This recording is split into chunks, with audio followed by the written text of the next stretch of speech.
And Take care. Bye-bye. You're welcome Yeah, back. thank you. Thank you.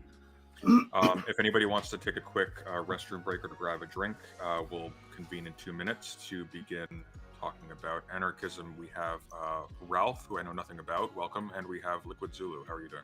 Doing all right, yeah, how about you? I'm doing fine, thank you. So let's refill our drinks, and then we'll come back. Feel free to chat in the meantime while you're waiting. We'll be back fairly shortly. Just gonna run to the bathroom. 2 seconds. Yeah, me too. Hi, chaps. It's a shame it's the end of the democracy thing. I was about to sort of dip in on that particularly, because I think I have a fundamental problem with most of the current theories of them. The reason I say that is I believe we're now the only correct way to model democracies and political systems are using complexity science. And that means most of the theories, from elite theory and all this stuff, doesn't seem applicable anymore. I'll give you a couple of examples. So I come from England. The last election was won using a team by Dominic Cummings, who supported Boris Johnson, using big data and quantitative analytics. And I believe President Biden spent 130 million on technology. That says we live in a very, very accelerated information world, and most people's opinions are formed, again, using theories from best explaining things like big data. So I'm wondering how much of that topic is relevant, but I appreciate I'm on the tail end of the democracy discussion. So I wouldn't want to derail that, to segue that. The true solution is to have no democracy whatsoever. I say what, sorry? The true solution is to have no democracy whatsoever. I believe, you mean to have no democracy whatsoever. That a solution to what exactly? All these problems with democracy, they're inherent. I would disagree. I think that the democratic system needs to be brought up to speed and potentially re-expressed using technology. So I think those problems can be defined away by a disruptive technological viewpoint. So, for example, let me give you examples. In England, 90% of the members of parliament, the equivalent of our senators, whatever, they vote with the whip. They don't actually follow their conscience or vote for their constituents. So they're no longer even represented in democracy. And if you look at the trust data for most of the West, has been falling consistently since the 1970s and 80s. People don't trust their politicians to represent themselves. So I imagine you'll be taking the statist side on this anarchism discussion then. I'm so sorry, I think it was just my sound, so it kept cutting out. So I imagine you're going to be taking the statist side on this anarchism discussion then. No, I'm not sure how much I would be able to contribute, to the anarchism. I'm not really, I'm probably, if anything, the opposite of an anarchist, but yeah, I'm probably not I'm not one for that, those sort of structures. So is my mic quiet or something on the StreamYard then? No, it sounds okay from my end. Okay. I think it was. I think it might have just my bandwidth catching up or something. So okay. It happens occasionally. I think it's Ralph's end. You're coming actually quite loud on my end. You're probably the loudest one here. All right. Well, nice to be both of you anyway. Yeah, Ralph, I'm appreciating the kind of Asimovian boom you've got in your voice here. I'm actually in Berlin right now, so very tall ceilings. So that's a common complaint. That's quite sonic. If you don't have a YouTube channel, I'm going to be very upset because my friend that has a voice for audiobooks, I'd listen to the shit out of whatever you do. I do have a YouTube channel. It's called the House of Commons. Cool. Well, sorry, we only let you in at the end of the democracy conversation. I know I did it really bad, so yeah. it'll probably come up again. That's probably going to factor into this discussion. I'll probably sit in a little while in the background, then I might chip in here and there. Yeah. For people in the chat, this is an open discussion. Feel free to follow the StreamYard link in the chat if you would like to join in. We don't actually, to my knowledge, with the possible exception of Zanzi, you're a Marxist. I don't know if we actually have any full-on anarchists in here, with the exception of Liquid Zulu, but I think he's a particular flavor. So I just want to add the nuance to my position. I'm an Irish Republican socialist. So one of the things that's key within that is the writings of James Connolly, who was heavily involved in the IWW and did labor organizing in the US. And syndicalism was a key aspect of his organization. He fundamentally did not believe that a socialism that created a class that ruled workers was actually what would help Ireland. So I'm a statist that is not able to look at anarchism as being infantile, so I get in trouble with MLs a lot. This weird middle ground, it's fun. So who wants to open up? I'm not an anarchist either. I am interested, but I'm not an anarchist. So Who is an anarchist? I'm an anarchist, so I suppose I could open the floor here. I think I just give a brief introduction to anarchism. Anarchism is, in a way, just the advocacy of adherence to natural law, where natural law is that subset of ethics which is dealing with where our rights come from. So modern natural law theory is based in praxeology, and it's looking at what norms are there which would necessarily avoid conflicts over scarce means. So a conflict over a scarce means would be something like, I don't know, Crusoe and Friday both want to use the same stick, and Crusoe wants to use it to spear fish, but Friday wants to use it to stoke his fire. They couldn't both do the same thing at the same time, so they have a conflict over this. They are trying to mimic the same scarce means towards contradictory ends, i.e. ends which cannot both be attained simultaneously. So just for clarification, if that confused anyone, Liquid Zulu is not an anarchist in the typical definition of the term. These are Rothbardian, Hoppian type anarchists. So I think something like an ANCAP would be more accurate. Yeah, that's what I was thinking. Because it sounded to me a little bit like this was a different kind of anarchism to the one that I thought we were going to talk about. But I'm completely fine with talking about this anarchism, completely fine. Sure. Yeah, that's fine by me. I've opened the floor to the chat. If any anarchists want to come in to discuss this, or anybody who has an interest in the topic, feel free. But we can absolutely discuss that notion as given. That's interesting. Take it away. So my first comment is, what is natural law? Because I am of the opinion that natural law doesn't exist. So basically, natural law is just the part of ethics as in general, natural law theory is dealing with where our rights come from. But Rothbardian natural law theory specifically is dealing with the discovery of those norms which would avoid conflicts. So there are some certain norms which would definitely avoid conflicts. For example, we could say, well, the negation of conflict avoidance is definitely going to be anything which initiates a conflict, right? So anything which initiates a conflict would necessarily be illegal, because that's the negation of avoiding conflict. So any norm which, so that we could have that norm where we must avoid conflicts, or rather that we should avoid conflicts, and that is basically the NAP. Is that the case that natural law is the part of ethics that is concerned with conflict avoidance? That's a usual description of natural law. Natural law typically is taken the participation of something in the world in some sort of divine law. Well, that's where the language. It's there are different framings of natural law. I think in general it's talking about where your rights come from. I think the most reasonable framing is talking about these conflicts, because that's where, you only care about the law. You only want to get a judge in to arbitrate something when you have a conflict over how something should be done. I want to use a field for X and somebody else wants to use it for Y, and then we have a dispute over this. That's when the law plays into this.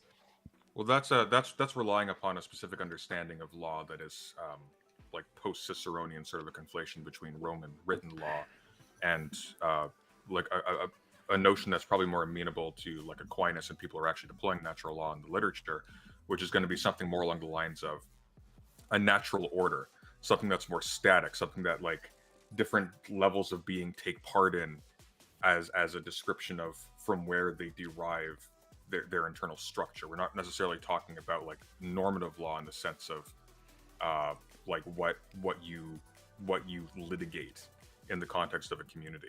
It also implicates like oughts in that context. So I can see how you can sort of make an equivocation there, at the very least a comparison. Just that framing is strange to me. Well, I'd be fine calling it Rothbardian natural law if that would sidestep some of the religious arguments in there. Because Rothbardian natural law is absolutely secular, because it's based entirely in praxeology. Yes. So one thing that I would say is I think that your natural law is not natural, because what natural implies is that it can be found in nature in some kind of sense, right? It can be found in nature, and I think that your law cannot be found in nature because it presumes a set of social social context with a set of social features that are not natural. Okay, they are. I mean, I want to say, because I don't think that there is this distinction, this critical distinction between social and natural things, because the social obviously derives from the natural. But in your sense, I think that by calling it natural, you are giving it more credence than I think it actually deserves, because it's certainly your opinion about what we should do in certain occasions, and it determine and that opinion is determined by a certain social context. Because I would say that some conflicts. Okay, so you were saying that all conflicts should be abolished, right? We should avoid conflict specifically.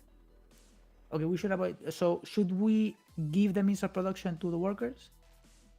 I mean, that wouldn't be inherent in avoiding of conflict, so not necessarily. Only if the means of production are being traded towards given workers.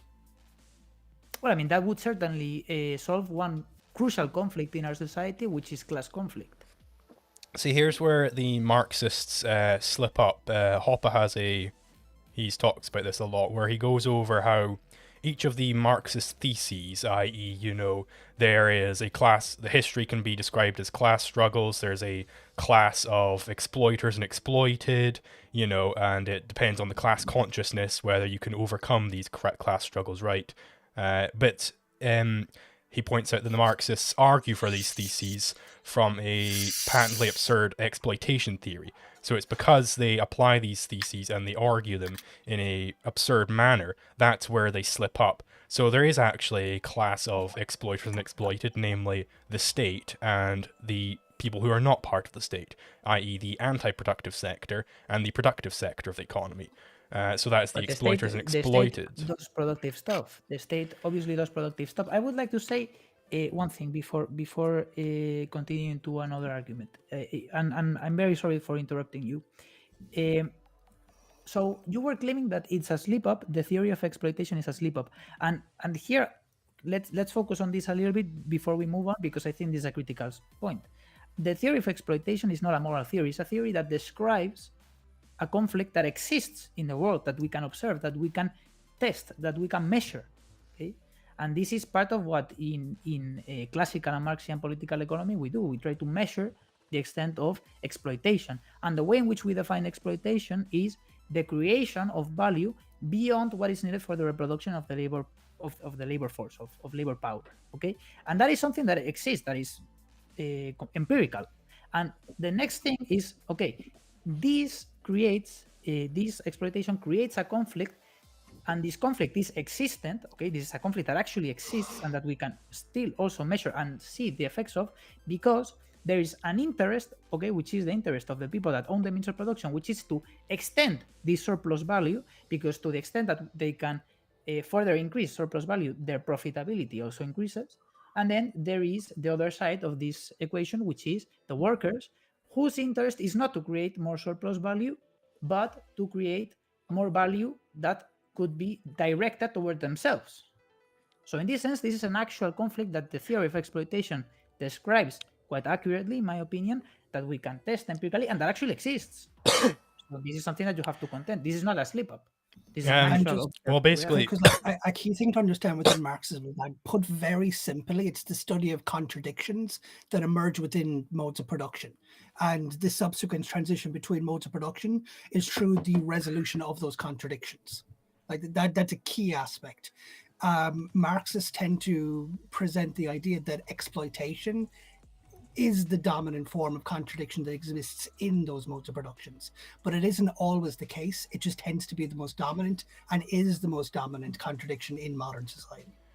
Like, well, that's a key thing. Before we continue, welcome, Calamaeus. How are you doing? Well, at least you didn't call me Connie this time. Oh, hi, Connie. I am Calamaeus, Grammar Kami. I'm on the server. I am not an anarchist. I am somewhat familiar with two anarchist thinkers, Bakunin and Bookchin. To my knowledge, Liquid Zulu is being somewhat narrow in his definition of anarchism. Anarchism primarily, as I understand it, is concerned with just hierarchies and unjust hierarchy. So a just hierarchy would be something like a hierarchy of expertise. Bakunin makes this point. It's the bootmaker analogy, where he would defer to the bootmaker on how to make boots. Whereas an unjust hierarchy would be the state, broadly speaking. And why would the state be an unjust? I mean, like, even before we get there, I do want to touch on that question, but I do want to give Liquid Zulu the time to respond to what we criticized him for just now. You know, I think that's fair. I apologize. So basically, you were saying that your theory of exploitation is not a slip up because it's not a moral theory; it's an empirical thing where you can actually go out and measure this. But it's certainly a legal theory. It's certainly based in the law because you're saying exploitation. It's an illegal thing, which no, is no, it's not illegal. It's very legal indeed. Like, well, no, I mean in a natural law sense. I should be clear here. When I say something but I is don't believe in illegal, natural laws. yeah, but when I use the word legal versus illegal, I'm saying something illegal would be something like going out and murder. It's something that which you think should be prohibited from happening, I don't not think it should be whether prohibited it's. at all. So you think exploitation shouldn't be prohibited? Indeed, I don't think exploitation should be prohibited. Partly because. So what's the actual like exploitation gusto? What are you actually saying should be done about any of these things? Just criticize them? Just get annoyed about them? No, absolutely no. I mean, we can get rid of a big amount of the tension that exists in society today by socializing the means of production, because from the socialization from the private ownership of the means of production comes a critical conflict, okay, which is class conflict in our societies, that creates a lot of phenomena that we think could be improved upon. Okay, it's not that it's the end all be all, but we think that we could improve upon this social phenomena that emerges from this class conflict by getting rid of that class conflict by socializing the means of production. Now, I don't think that it should be made illegal to engage in the creation of goods and services above and beyond what is needed for the reproduction of the people that create them, in part because that is what every society needs to do. Every society needs to have people that produce more than what they consume in order for that society to be functional. So that is something that I believe in. Now, what I believe in is that it is the workers themselves that should have a say, a very critical say on the way in which this surplus that is created is directed, where it is directed, how it is directed. I think that tension created around the creation and distribution of surplus value in capitalist societies, I think that is what we can get rid of, but obviously not about exploitation in general, because that is natural. That is something that is always going to happen. Exploitation is never going to go away. Now, the capitalist form of exploitation, yes. Exploitation in general, no. Right, so you were talking about the Marxist theory of class conflict there, but my point is that the Marxist theory of class conflict is based on their exploitation theory, which is itself incoherent, because they deem that if you're having like this surplus value taken from your labor, then it's in some way theft. But this is not true, because you have differences in time preference. See, Marx does not take into account either subjective theory of value or time preference, so it's a completely incoherent theory right from the offset, right? It's you're not taking from the workers, you are providing to the workers the good in the present, which they value higher than the good in the future, which you value higher. First of all, how do you know this? Okay, this is something that I always say to people that subscribe to a subjective theory of whatever, because now you made a whipping claim. Okay, to me this claim is incredibly unsupported, which is the claim that workers have a lower time preference than capitalists. How have you tested for this? Well, you don't need to test for it. You know it based on the fact that the trade went forth, that they must value the good more highly in the present than in the future. Okay, so you're assuming it. No, I'm not assuming it. By the fact that the trade went forth, it necessarily has to be the case. This is to do with the mutual profit in trade. So let's say I buy a hot dog from a hot dog vendor for $5, right? I necessarily had to value that hot dog more than the $5, and the hot dog vendor necessarily had to value the $5 more than the hot dog, or else one of us wouldn't agree to it. If either of us didn't have that reverse valuation, we wouldn't agree to the trade. Suppose, though, Liquid, suppose for argument's sake that the only food available in a space was hot dogs, and all of the hot dog vendors got together to insist upon a particular price. Would that then, by the mere fact that all of the hot dogs available were at a particular high cost, would that determine exactly what the value of those hot dogs were, or would that just be the result of basically a cabal brute forcing other people into accepting whatever price they set? Well, there's two things I'd like to say about this. First of all, it would still be the case if I went ahead and traded with this high-priced hot dog, that I must still value that hot dog more than the price Why? I gave up for it. Because or else I wouldn't agree to the trade. No, I must value hang it on, more. slow down. That's a separate question. We're not talking about whether or not you value the price of the hot dog over your life. No, I'm saying I value the hot dog more than the price I paid for it. However much money I paid for it, I must value that less than the hot dog. Yes, but we're not talking here about whether or not you can be pushed because you ultimately value some of your resources simply less. We're talking about whether the price that is set and your acquiescence to that price sets a specific value to that hot dog. I'm not saying it sets a value to that hot dog, because I'm saying value is subjective. Well, you must be, because I don't think the value is a good is what it's paid for. You're saying that the fact that exchange takes place means that there is parity there. No, I'm saying there's not parity. There is a reverse of the valuations. I value the hot dog more than the $5, and the hot dog vendor values the $5 more than the hot dog. We have completely different scales of value here. So I'm not saying the value of the hot dog is $5. I'm saying that I value it more than $5, and the hot dog vendor values it less than $5. How does that bear on a question of exploitation? Well, because this is how we get into exploitation again, because there's this necessary, reverse valuation going on, and then we go, right, well, we're going to have this trade go forth. The bare fact that different parties in an exchange have different circumstances that tend them towards different decisions in an exchange and to value things, even if it's reciprocal, that doesn't mean that one party isn't exploiting a situation to extract. Right, but then we go into what it means to exploit someone. If you have this voluntary trade, if you have this voluntary trade, how does that mean you're being exploited? No trade is voluntary. No. Hang on. I'll let you do this in a second, Victor. But hang on a second. That's what exploitation is. You're using a circumstance, in this particular case, one that is contrived by one party in an exchange, to force the hand of another one to your advantage and not to their relative advantage. That's what exploitation is. So you use the circumstances that the other person is in to make a trade with them. How that is, everyone does that, and every time they have a trade. The hot dog vendor is trading with me. They're taking advantage of the fact that I'm hungry and want a hot dog. If you were on the moon, and there was no history and everyone just arrived there, the bare fact that you came with more than the other party and you had stuff they needed, so they had to accept your terms, that would at the very least be fair. But we're talking about a situation which the advantage that one party has is not due to people simply arriving at some terra nova and happening upon it first. We're talking about people happening upon superior means by dint of conquest and theft. No. So not conquest and not the theft. same. Not conquest and theft. What continent am I calling you from?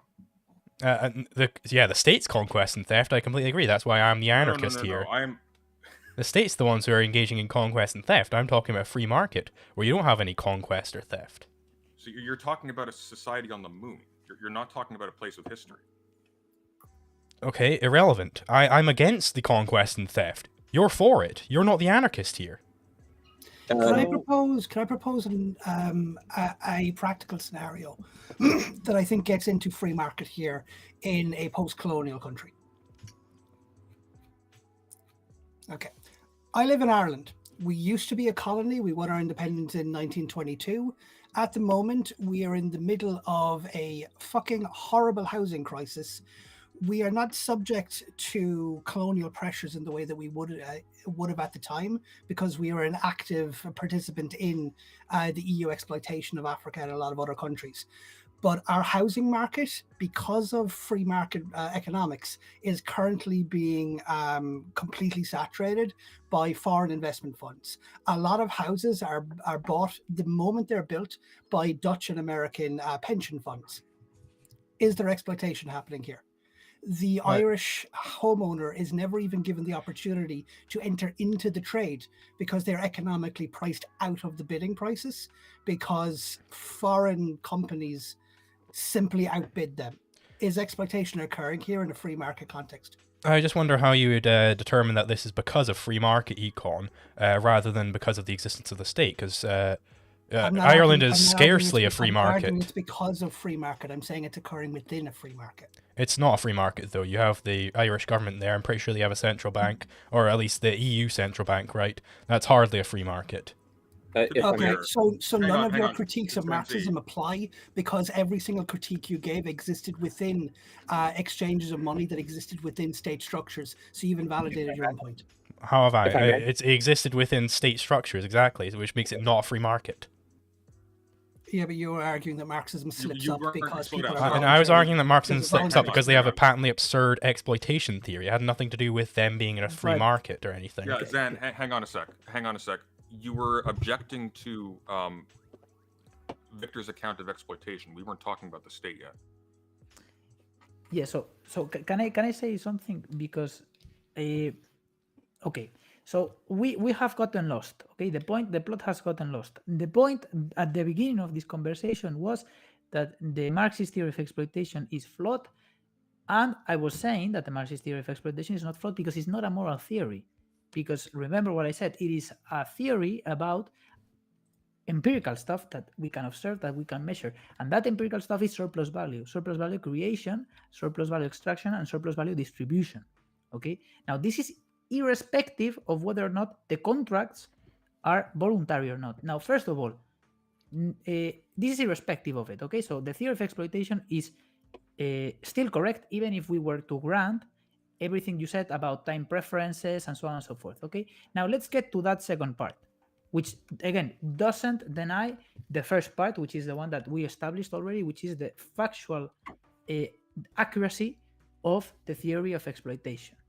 Now getting to the moral part of the question, first of all, there are no voluntary interactions. No interaction is voluntary. Okay, interactions can be more or less voluntary, but there's no ideal voluntary action that is taken and that we can take as a reference to study whether or not other actions are voluntary or not. Okay, so interactions can be more or less voluntary, but they can never be voluntary or not voluntary. Okay, so this is, to begin with, something that I think completely discredits the entire thing, because there's always going to be some kind of coercion in whatever action making we are being part of.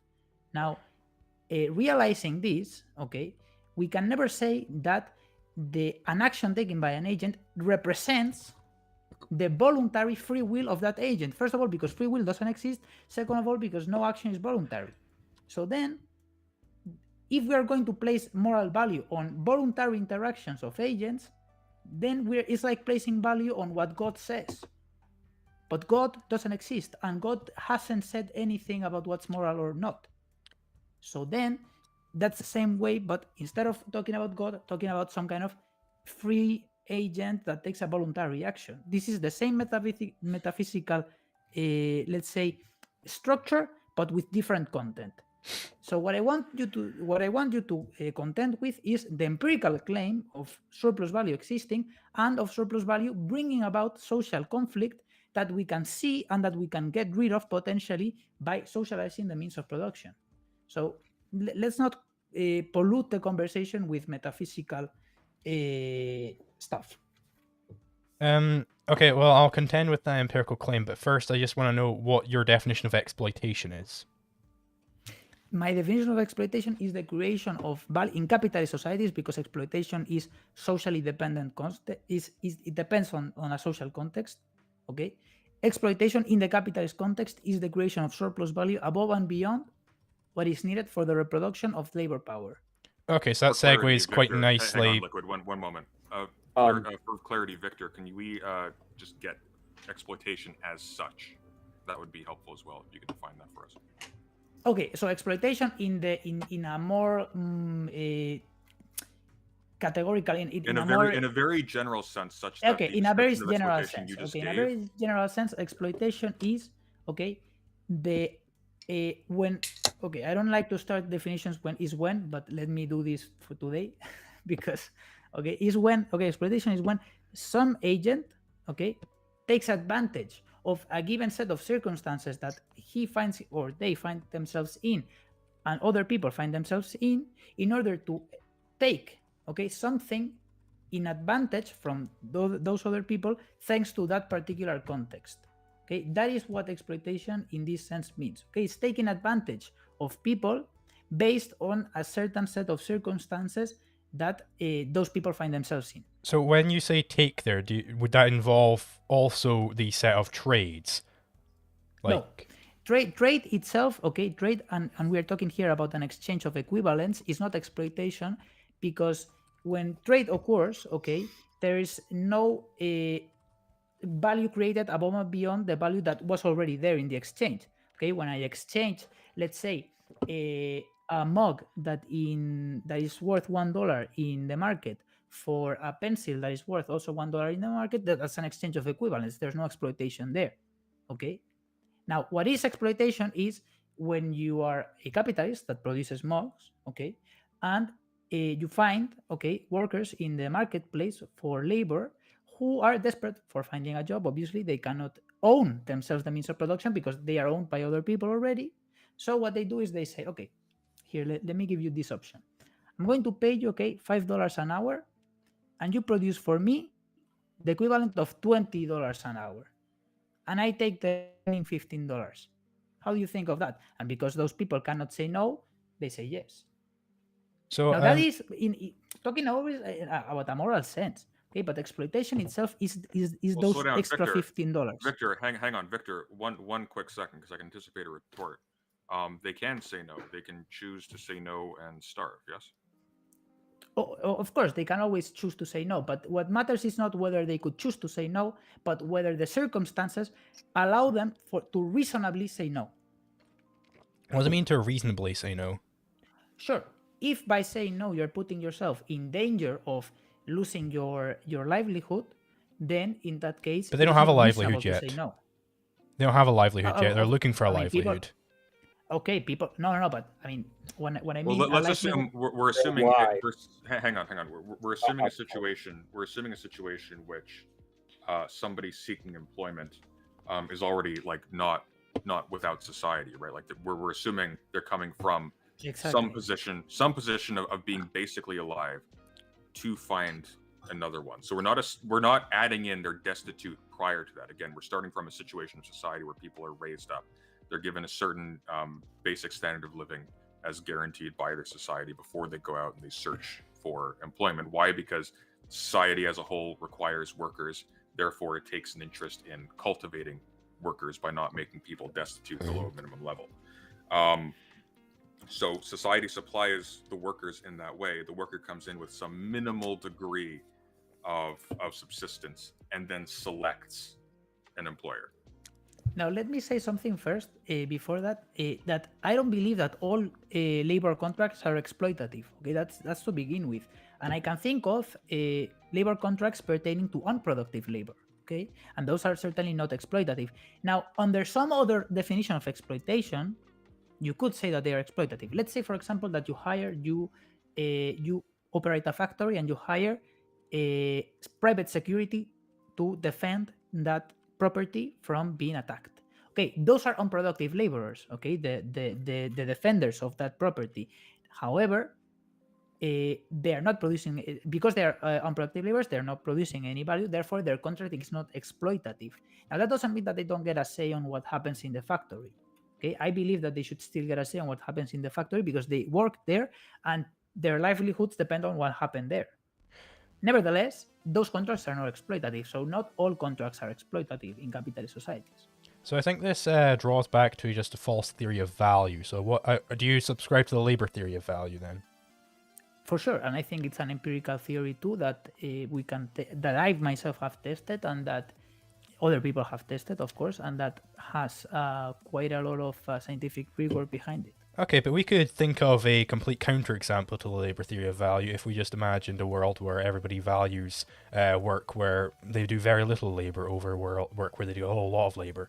That's possible to happen, right? Yeah, but the labor theory of value is not a theory about how people value things. It's a theory about how. So it's not a theory about how people value things. The word, if I may interject quickly, one way in which it's been clarified for me, there's an equivocation going on by means of the same term being used. Value in the context of the labor theory of value isn't talking about the preference that a single agent in the context of like a single mortal human being has for a given object that they are presented with directly. It's talking about what sort of causes the crystallization of the value of a commodity to form in a market. It's something like that. And so the term value is being deployed because there's sort of a hypothetical agency being ascribed to the society itself that sustains that market. So you're talking about how do like the prices of things get fixed around a certain central point, like within a certain range, Right, where but it's viable. Like you can of course always like have some crazy person willing to spend $10,000 on a carrot or willing to charge that, but that's immaterial. Like when we're talking about commodities, we're talking about things that are fundamentally fungible. That's the point. Right, so then at best it is simply a subset of the subjective theory of value, but at worst there are definitely counterexamples where you can imagine a market of people where everybody cares more, everybody wants more goods that take less labor to produce than goods that take more labor to produce. That's possible to happen. It could happen. So at worst, it doesn't actually predict what will happen, and at best, it's simply a subset of the subjective theory of value. But I think you just hang on. I think you just completely ignored what I said, though. Like that is absolutely possible, but that's not what this is talking about. Yes, like of course it is. value with You something are- else. It's saying how much labor is I put don't into think- it. That's what the market price will be, we could say. But that's not necessarily the case. No, not how much labor you put into it. How much It's labor talking is put about- into it at all, right? Yes, in the abstract. Mhm. Go on, Victor. Sorry. And even So- still, so, people I might mean- decide that they don't want those goods, even But if it a lot of doesn't- labor is put into it. Exactly. But it doesn't Exactly. matter. The point isn't that every single instance of labor being put into a thing produces value. The point is that what value things that have value will have an input of labor. I mean, it might be that one person values it a little bit, and then it does have value, but that's It not due doesn't to the matter. labor. It doesn't matter. It's not a theory of individual preference. It has to do with. But that would be a dynamics market at a social price, level. right? That would be a market Well, no, price. you're still. trying to argue against a social, like a sociological principle by referring to like individual outliers, but you don't refute a sociological principle by referring to individual outliers. You refer Then to can you show that trends. this would make a It's for a sociological They're dynamics principle? between various agents. Now, how would you Can derive I- this can I for as a clarify? general sociological principle then? Can I clarify this question for you? Okay, let me say this. Now, I think that you are operating within a different set of things than I am operating with. So let me make clear what my beliefs are on this subject. Okay, so commodities, there is a necessary. So commodities, first of all, are objects that are outside of us that satisfy human needs and wants. Okay, that's the first thing that we can say about commodities. That they are objects lying outside of us that satisfy human needs and wants. So, like, Where I those just needs want and to wants come from? I just want to quickly try and build like something intersubjective here to make so I can line it up with my definitions. Would you say it would be like a consumer's good? So it's something which you are immediately consuming rather than something that is being used to produce other things. No, I mean all commodities. So there's this notion that is employed by Marx, which is called productive consumption. So all production implies consumption, okay? Because when production occurs, there is a consumption of raw materials, of machinery, of labor power, etc. So all production is an act of consumption in itself. Well, I Okay. when I talk about consumption, I mean like consumed by the actual person. So like, you know, in the event of a ham sandwich, I'm making a ham sandwich. I'd need a knife. This would be a capital good because I'm using it to slice the bread and the ham. It's not a capital And then good. It's and then not a I capital then I good. put the ham sandwich together, and the ham sandwich would be the consumer's good because I am directly consuming it to satisfy my end But of the eating the ham knife sandwich. is not a capital good. So Well, it's absolutely a capital clarify good. this. No, it's not. Let me clarify this. Okay. So value. Okay. So I was defining a commodity first of all. Okay. Now commodities are objects that are outside of us that satisfy human needs and wants. Wherever those needs and wants come from, we don't care. They satisfy them. Victor, I'm going to stop you there Yes. for a second because I think a fundamental confusion here is that Liquid is talking about individual objects that are presented as individualities in front of you. He's saying the knife, the sandwich. You're talking about commodities as such. It seems to me the disconnect is that a commodity, again, doesn't refer to any particular instance of a pen. It refers to how does society value pen as the abstract category. Now, every single one is technically different. But like a single pen as such, this isn't a capital good. A capital good refers to the category pen. this kind of thing that is in circulation. And not just that, you know, capital is a process, is a social relation, okay? And this is very important to notice, because when he was talking about the knife, he was talking about production for consumption, for own consumption, okay? And that kind of production is different from But it's still a capital production good. It's for a profit. producer's good, so it's a capital good. No. See, Capital good is just something implies which is a used to social make relation. further goods down the line. That's what a capital good is. No. Capital But good. Okay, it so is. You're operating within a different conception of what capital good is. Okay, Let me freeze both of you. Hang on. Hey, let me freeze both of you. Liquid, give what your definition of capital is, so that what are you adding when you say that something is a capital good? And then Victor, I want you to reply in kind. So basically, a capital good is some sort of good which you are using to attain further goods, and you can have different orders of capital goods. We can go back to the ham sandwich, I suppose. So the 0th order capital good, we could say, or i.e. the consumer's good, is the ham sandwich itself. The next order up would be the sliced ham and the sliced bread. Those would both be capital goods. The next order above that would be the knife, and above the knife you'd have the metal used to make the knife, yada yada yada. So hang on, Victor. Hang on, Victor. 1 second.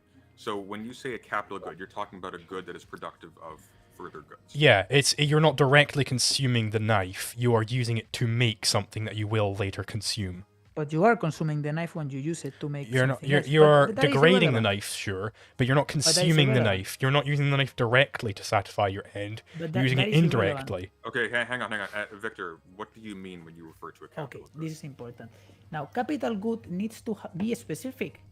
It needs to be specific, and it needs to be socially specific. Why? Because from his definition of a capital good, okay, a Neanderthal using a rock to produce fire is engaging in capitalist production and is indeed using that rock as a capital good.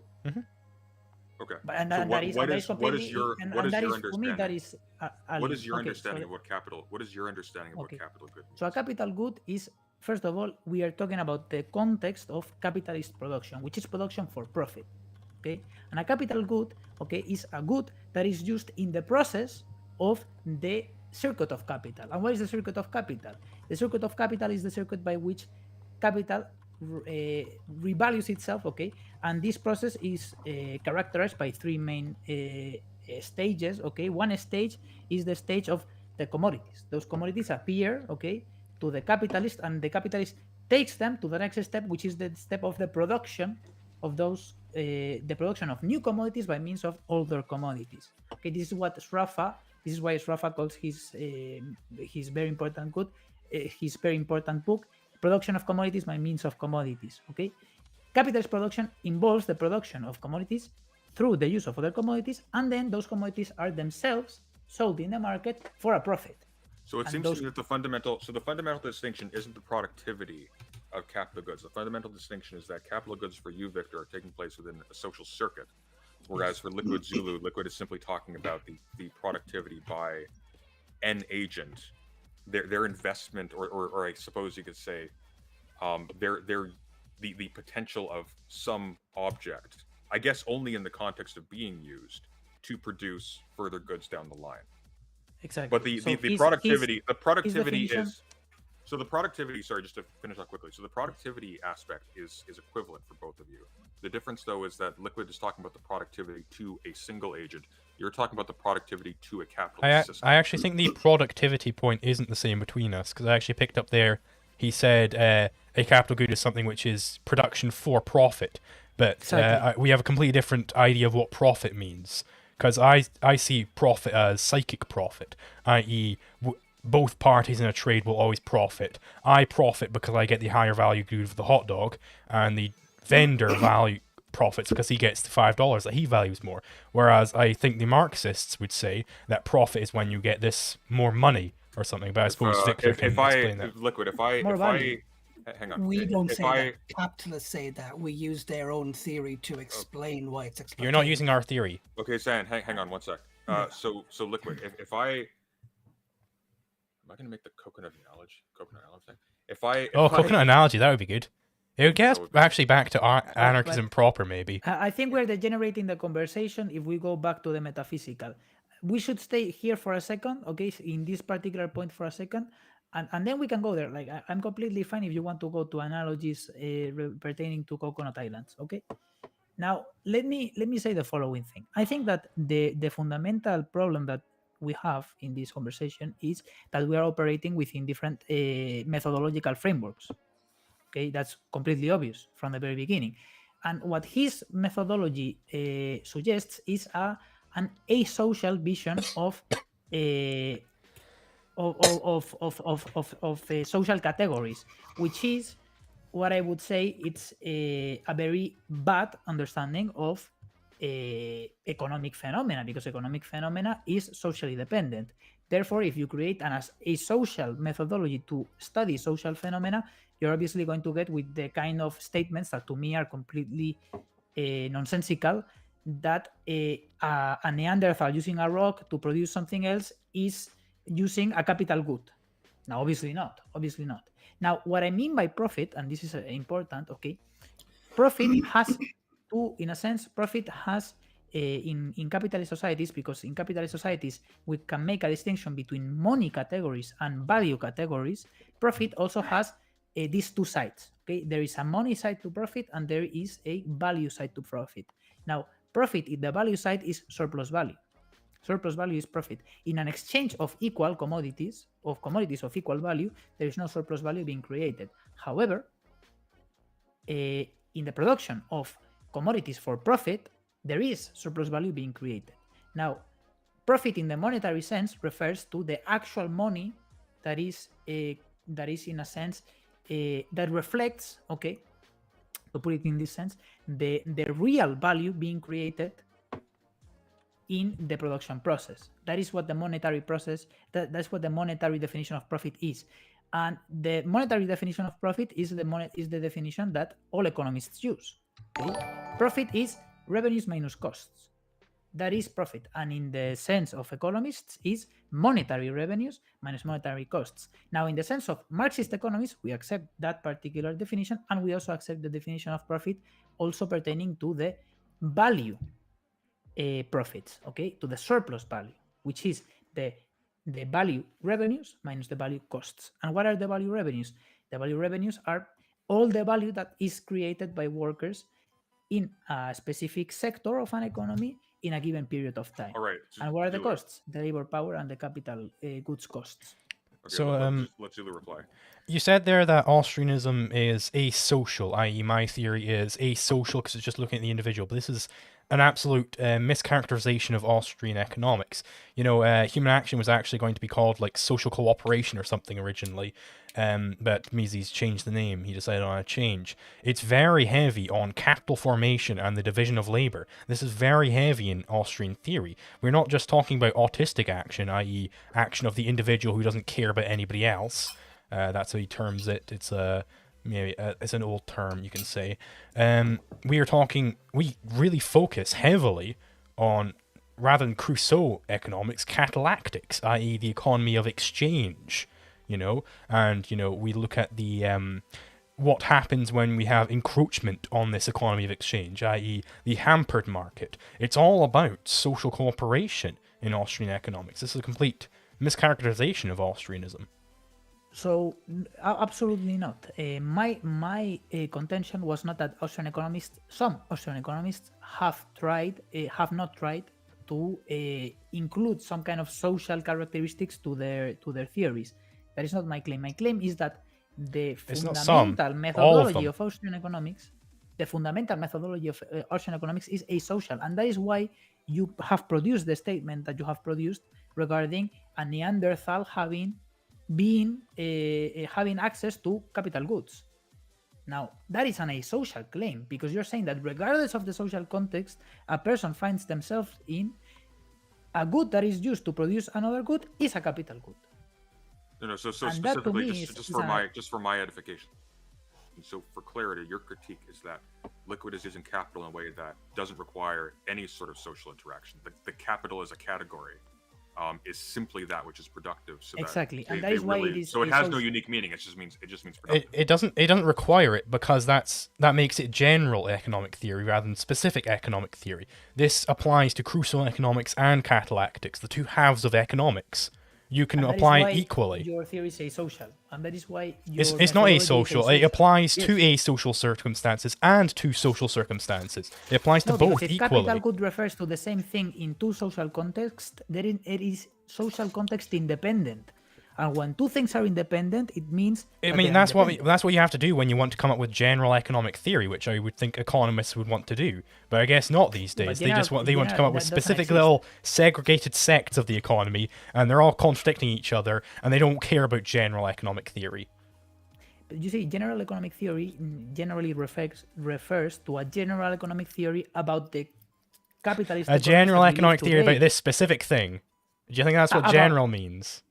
No. General means okay. So one General means example, applies when across the Keynes- board. Let's say when Keynes was writing his book, okay, general theory. What is a general Keynes does theory? not come up with any It is general a theories theory. in there. It is a theory about the general functioning of the kinds of societies that we are studying. A general economic theory is not a theory about in capitalist societies. It's not a theory about feudal economics, because feudal economics follow different laws because they find themselves within a different social context. Now, I think that you are being quite, let's say, anti-scientific with your claim that you can study economics in general, because economics in general cannot be studied. Of course it There can, is because it's a economics- subset of Oh, no, the it study can't. of human action. And human action Exactly, can be but the studied study in of human general. action, okay, but the study of human action of Mises is a study of metaphysical things. Okay, and that is why you say that it's What do you mean by general. that? But when you were talking about a scientific theory of economics, we need to specify a social context. Well, are you aware of the epistemological problem that the science of economics faces? Right, it's facing the problem that humans are acting. Right, you need to study this in a praxeologic way. You can't just study it through mathematics. No, I mean, of course, you cannot just study economics from mathematics. Yeah, you need Mathematics praxeology are in a there. tool. Mathematics are a tool, but praxeology is not there. Praxeology doesn't need to be there. Okay? Oh, it absolutely Praxeology needs to be there is a because it's. pseudoscience. Yeah, praxeology is a Do you think pseudoscience economics isn't used to about humans justify- acting? Okay, hang on. Let's stop for a second. Liquid, give the case for why praxeology needs to be present in as the basis of a theory, and Victor reply. Right, so economics, if you're looking at the general economics, that is, as we would if we were in mathematics, we would look at the general theory of mathematics. If we're looking at the general theory of economics, we need to concern ourselves with what humans are doing, i.e. how humans are acting. So if we get the general theory of what would given types of action lead to, and how would we act in given ways, given action, what must be true, look at all these things, and you have general economic theory. But if instead you say, right, we're not going to care about what humans are doing, we're just going to crunch these numbers, cring, and then we're going to see what's going on. Well, you've not actually taken humans into account there. Exactly. Exactly, yeah. Exactly. Yeah. No, we are in agreement. So let me tell you what I think you are doing here. You are conflating general, okay, with all-encompassing. In my opinion, general doesn't mean all-encompassing. Okay.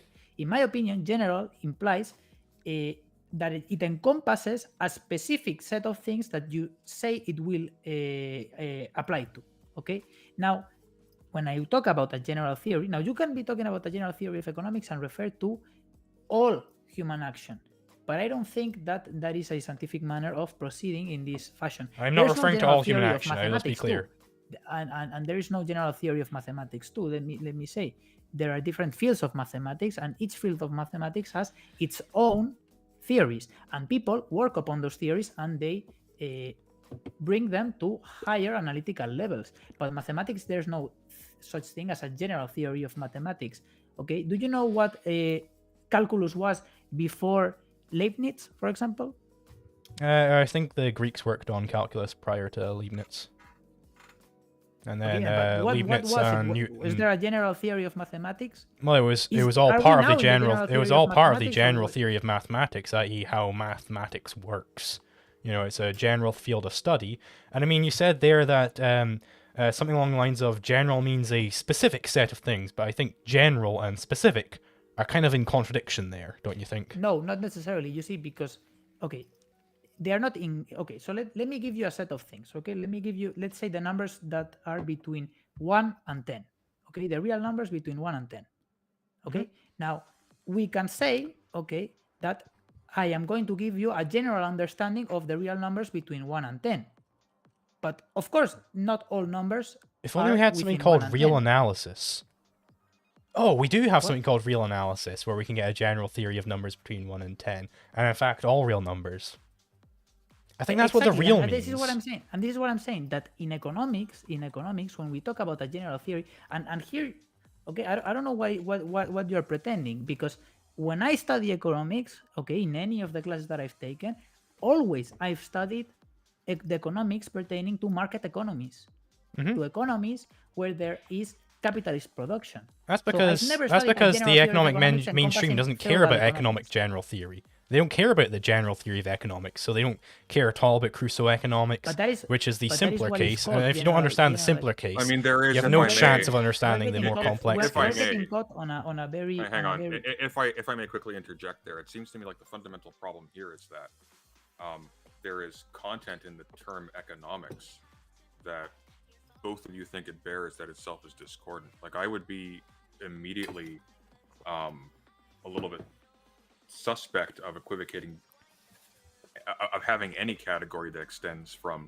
the social to the totally non-social, simply because we're talking about economics. From its inception, we're talking about a domain that has to do with the management of communal goods. Well, not necessarily. That's catalactics. Well, actually, quite necessarily. No, because we also have Crusoe economics. Excuse me? We also have Crusoe economics, i.e. the economics of the lone individual.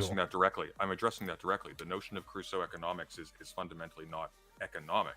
You're talking about you're talking about the resource management of a single agent, but economics is specifically invoking a distinction between inside and outside. Yes, it is. You're conflating catalactics and economics. They're not the same thing. Catalactics is a subset of economics. First of all, economics as a science hasn't been developed before a capitalist society. So economics as a science that's not true. Doesn't come about. Okay, economics as a science starts with the classical economists. Hang on 1 second. Oh, a moment. Just 1 second. Liquid, what does oikos mean? Not a clue. Not a clue. Not a clue. What does oikonomia mean?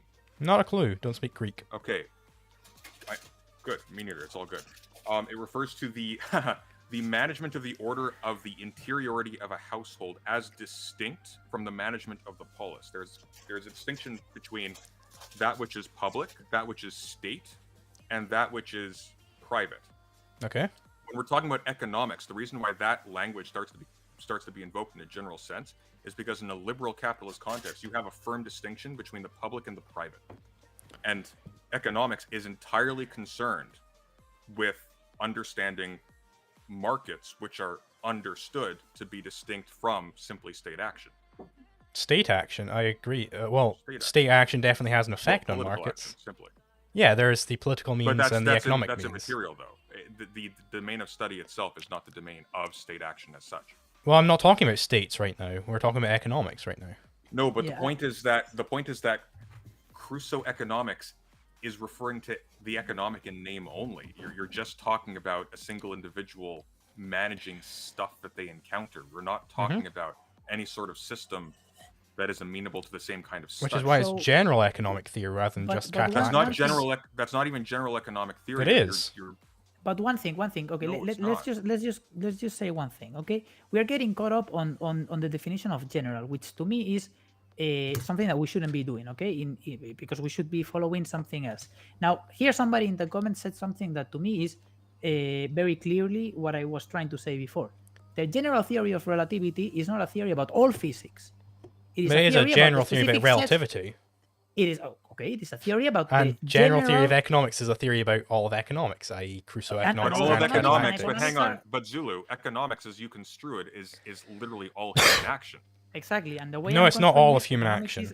There are other areas of praxeology other than economics. For example, there's the potentially a study of games in there. There's a study of war. I mean, there is also even in Man, Economy, and State and books like that, more specifically Power and Market, Rothbard does go into the hampered economy. When we talk about the hampered economy, that's not economics specifically. Hang on. That is the effect on the economy when you none have of this these matters, outside okay? force.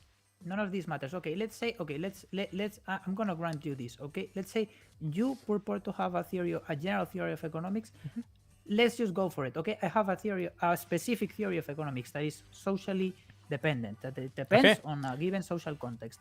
Okay, so now from that particular thing that I'm saying, I believe that my methodology is superior to your methodology because my methodology allows me to study the specific peculiarities of each social form of organizing production, which allows me to study with more detail the social phenomena that emerge from the socially specific modes of production that have existed throughout human history. I mean, even if we're just still talking about only catalactics rather than general economics, we still have it that it's arisen out of human action. So we still have to concern ourselves with human action in this. If you exactly, and don't care about human action at all, you're not going to get anything useful. Exactly, and okay, so let's talk a little bit about human action. First of all, we were talking about the theory of exploitation to begin with, and the theory of exploitation hasn't been challenged from the very beginning of this conversation. Second, we also no, it has been challenged. Oh yes, it has been challenged from grounds that are not applicable to. No, it's that you didn't let me finish my challenge of the theory of exploitation that you laid forth. Finish your challenge, please, because so basically everything that you've said has been thoroughly debunked. The Marxist theory of exploitation, it completely doesn't take into account time preference. In fact, you ceded to me that it doesn't take into account time preference, and you ceded that ground to me. So I wouldn't say that I'd been debunked there. Yeah, but okay. So you know what? The theory of evolution doesn't take into account creationism. Okay, so you think that's similar then? But you ceded the ground to me. No. Okay, so I'm ceding you the ground that we are. So you cede me the ground that the theory of exploitation should indeed take into account time preference. No, I haven't. Okay, so you're not ceding that ground anymore. So let's go back to it then. No, so the ground that I've ceded is that the theory of exploitation, the Marxist theory of exploitation, is not concerned with the metaphysical concept of time preferences. This is what that's an economic concept, right? No, it is a metaphysical concept. It's an economic concept. Time preference is purely metaphysical. No, it's absolutely economic. It's in a sense you are applying it. Can you define for me time preference? How can you test time preference? Can you define for me time preference so we can make sure we're talking about the same thing? I want to know if Victor knows. Yes, no. Time preference refers to this. Depending on the subjective theory that you're talking about, it refers to this concept that people place value on time, and depending on how much value they place on time, they're going to take a given course of action or another. Well, not precisely. Precisely, time preference is how much you value a present good over a future good. I can give an example. That's exactly what I've said. Right, but you're not placing value on time itself. You're valuing a good now versus a good in the future. Exactly, and what is the main factor that differentiates a good now from a good in the future? Well, time, but you're not valuing the time. Yeah, you are. Yeah, you are. Yes, you are. You're valuing the good now versus the good in the future. The time is the only thing that changes from today and tomorrow. Okay. Time is the only thing that changes in this. It's also a different good, though. So it's the only thing that you are measuring. But it's a different good, though. That also changes. Exactly. Okay, so you can consider. So yes, exactly. Multiple things change. No. Listen. Okay, let me explain this to you. So we are talking about the same goal. So let's talk about the general microeconomic problems that we work with when we work with time. Okay, normally one of the ways that we approach this is we consider a single good, and we say that this good today is one good, and this good tomorrow is another good. It's a different good. Mm-hmm. Now, the thing that has changed from today and tomorrow is time. That is the factor weather probably that also has changed. That is the factor that has changed the good. But in this sense, okay, time is exactly what we are valuing, because we are valuing the difference from tomorrow to today, which is mainly determined by time. So I can accept your ontology of valuing time if that would allow us to continue. Okay, yeah, let's continue with that. So what I'm saying that with your claim that is metaphysical is that in the specific way that you're applying this theory, okay, you're applying it to mean to say the following: workers in capitalist societies value, okay, time in this sense that I'm saying less. Okay, they value future consumption less than the capitalists. Mm-hmm. The capitalists value more future consumption than today, and this is the reason why in society we find these labor contracts that produce what the Marxists, the evil Marxists call exploitation. But in my theory of subjective value, this is not exploitation, because to me there is no advantage being taken of. There's two kinds of people, and both of which are maximizing in this sense their utilities, because they are taking into consideration their preference, and this to me is purely metaphysical. In what way can you test whether or not this is the case? Well, you don't have to test it, just as you have to test whether the Pythagorean theorem is correct by going out measuring a bunch of triangles. We've derived it from the necessary. We've derived it from praxeology. We've derived it from the axiom of action here. But okay, and you know what the problem here is. Okay, that you are assuming. Okay, I'm assuming nothing. That particular. Oh yes, you are assuming. You know what you're assuming here?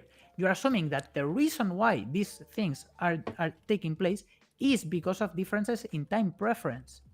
What I'm asking you to do is to test whether this is due to that or due to another thing. And what you're saying is, no, it's obvious to me that it is this. It's not just obvious to me, it's necessarily the case. There has to be a reverse valuation. It is not necessarily the case. Let's say we had this offer between me and you that I would give up 5 potatoes today. In exchange, you'll give me 10 potatoes tomorrow. Well, it must be the case that you have a higher time preference than I do, because you value 5 potatoes today more than 10 potatoes tomorrow, and I value 10 potatoes tomorrow more than 5 potatoes today. Absolutely. What would be the counterexample to that? Okay, let's say, let's go in this direction. Okay, let's say that I have 5 potatoes today, okay, and that I'm willing to trade 2 of my potatoes, so that tomorrow you are going to give me 5 more. Okay. So why are we changing the scenario? Today, I'm asking for a counterexample to this scenario. Hang on, liquid. Okay, so I'm going to give you this. So the reason why I can do this is, 1, because I value those potatoes more tomorrow, or 2nd, because I just happen to want to do that in that particular moment for no particular reason. What you are saying is that the particular reason has to be that your value scale is set up as such. Exactly. What you are saying is that reason must be the case why that exchange took place. And you are not proposing any way by which we can test this. You're saying it should be the case because I say that this is the only factor that can produce this result. What I'm saying to you is there can be many factors. Let's say that I was just walking by and I happened to drop 2 potatoes, okay, and you picked them up, and then in the next period you gave me 5 because you saw that I was the one that dropped those. So let's try and come up with a counterexample here based on that. So you don't value 10 potatoes, you don't value 5 potatoes now more than 10 potatoes tomorrow, but yet you accept the trade. Exactly. How the fuck would that work? Because you necessarily had to value those potatoes more to accept the trade. Because that's what it means to accept a trade. You value what you're getting more than what you're giving up. No, because you okay, so... Well, slow down. Hang on. May I quickly? Mm-hmm. So, if not accepting the trade means your death, your valuation of the thing you are trading is actually no longer the relevant feature here, because there is an additional calculus that is forcing your hand. No, that the reason why you might die without those potatoes might be why you value it more, but that's irrelevant to whether you do value it more. So let me say the following thing. So you're working with this assumption, okay, that it is the value that I place on future consumption relative to consumption today what makes it so that my action today is this one. What if I made that particular exchange? Hang on, Victor. Just 1 second. This is bugging me. That's not irrelevant if we're trying to get at value. No, it is irrelevant. The reasons why you value certain things are the realm of psychology, because value, not praxeology.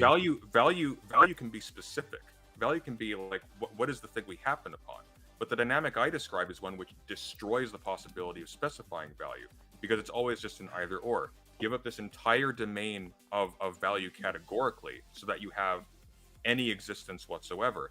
And at that level, you may even be invoking things that are entirely irrational, where value isn't even a factor anymore. Now, like the usual things that we would be looking at in terms of like the psychological disposition of a free agent in an exchange, Like now we have things like panic. Now we have things like addiction and visceral needs, which don't lend themselves to a rational description of value or of value over time or of value in a situation. You're just listing reasons why I might have a certain value scale rather than that is my value scale. Exactly. You know, President Sunday, what the problem is? That his definition is tautological. It's a pure circle, okay? That in itself, well, hang on. That in itself is fine. That doesn't actually bear on it's not fine. It's not fine. I think it is. I think it is to a limited extent. It is a coherent account. The problem, however, is he's stacking the deck so that exploitation is actually logically impossible. So it's not impossible. It's not impossible. If you are, for example, expropriating from people, I think that's exploitation. So, you know, the state. Can I present we can actually get back to the anarchism then if we go into the state exploits. But you see what the problem is? The problem is that he's appealing to some kind of, what I was saying before, he's appealing to some kind of a free will that human beings have that they employ. I agree, Victor. Victor, we're on the same page about that. And not only that, but that he's circular. But can I provide a practical example here and just see where this fits in? Hypothetically, I'm working 1 week. I'm working 7 days, and my rent is due on the third day. I value my full week's rent, but I will get evicted if I don't pay my rent on the third. So the person paying my wages says, "Okay, I will pay you for the first 3 days, and then not pay you at all if you take it on the third day." So the issue we're running into value here, the 7 days. But my hand is forced by becoming unemployed. Well, it's not forced. That is peaceful disassociation. So hang on 1 sec. So you're right, Liquid.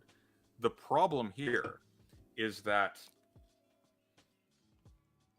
Fuck, you derailed me. Give me a sec. The problem here... what I'm trying to get at is time is not the only consideration.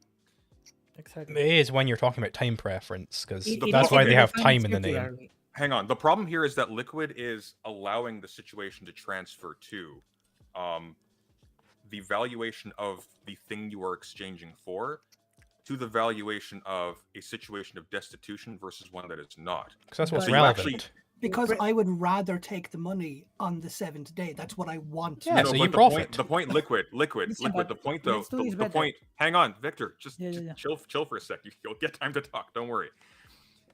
Yeah, but Liquid, the problem is that this obliterates the notion that there is an equal exchange between equally free partners to an exchange. Now, you can argue with Hobbes that, yeah, the person who has a gun held to their head can indeed just choose That's death. coercion, so that's disanalogous. Well, it's coercive in this case, too. Where does the need to supply rent come from? Well, it comes from the fact that... Where does the artificial scarcity in an environment... It's not artificial scarcity. Scarcity exists in nature. Scarcity? We're talking about somebody who has more than somebody else by dint of human action. It's the definition of artifice. That's okay, right? They have more, and you want what they have. Do you think you can just take their stuff? But I'm not saying it's unjust. I'm not getting to that point yet.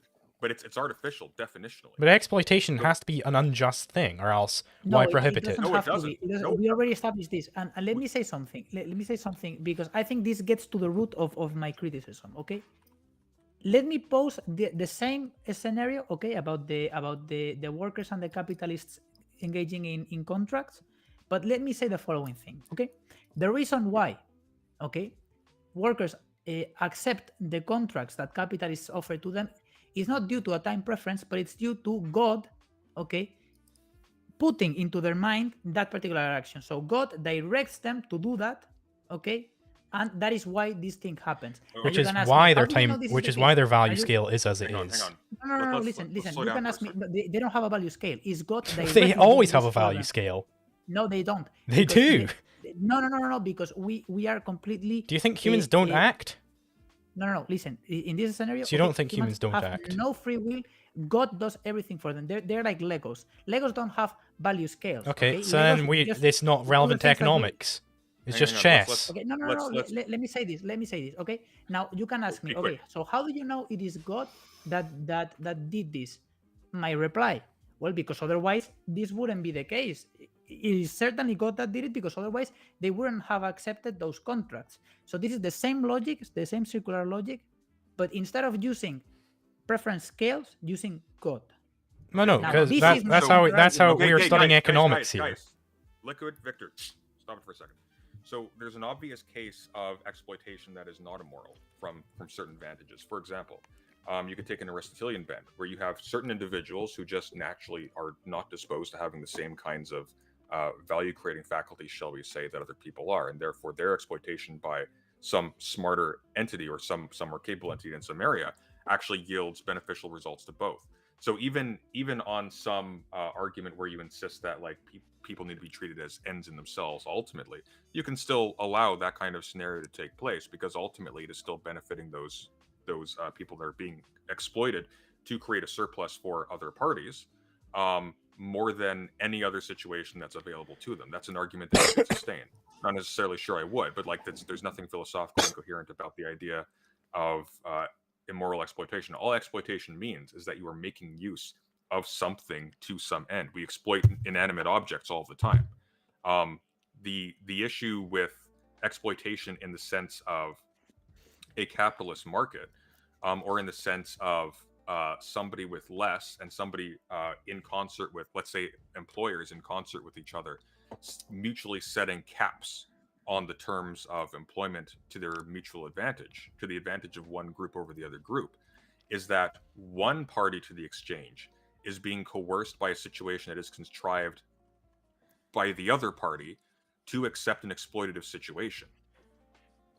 You're equivocating. You're saying that because a rope is gently lowered over someone's neck and very slowly tightened, that therefore that is less violent than a gun being placed against their head. So I would just like to go over this cartel point, because you brought it up like a couple times now, where you're saying these evil capitalists, they're in consort to either Not evil, gouge. but they are. Okay, they are right. now, Okay, sir. yeah. Just capitalists. Liquid. They're Hang on. okay. One sec. I'll let you go in a moment. Okay. The minimum wage or the maximum wage that you can actually bargain for is determined by what everyone else will offer. So if everybody else is only willing to offer you $13 an hour,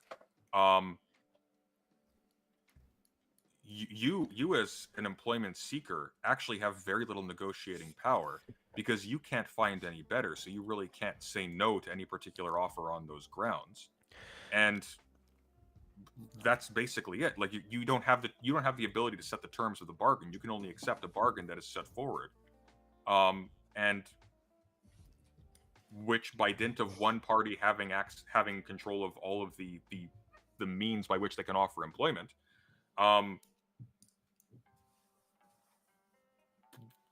well, that's basically it. Like there's one party has no bargaining power categorically. Well, I would just except like through things like strikes, etc. Okay, right. So I'll go over the reason why. Also, after I say this point, would I be able to like quickly nip off the toilet? Would you guys be able to like discuss the point? Sure. Okay, right. Sure. So yeah, by all means. I'll go over why cartels, we shouldn't expect them to form in a free market, i.e. without state intervention.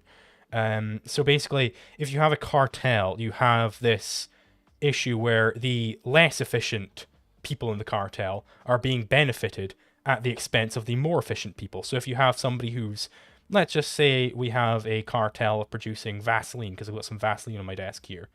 We have it that the super efficient Vaseline producers, well, they're going to have to lower their production or, raise their prices such that they're not getting as much profit out of their more efficient process in producing Vaseline to favor the less efficient competition, such that they can bring up their prices and they can get money out of it. And I'll just nip off the toilet real quick whilst you guys discuss that.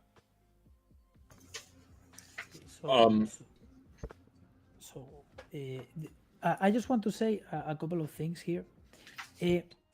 I think that the point that I made should be something that he addresses, because I think that what I showed there was exactly the problem that I've had from the very beginning with his, and that I've always had with praxeology. Okay, is taking empirical phenomena, explaining those empirical phenomena via a consistent, logically consistent metaphysical framework, and then saying that it is the metaphysical framework that best explains that phenomena.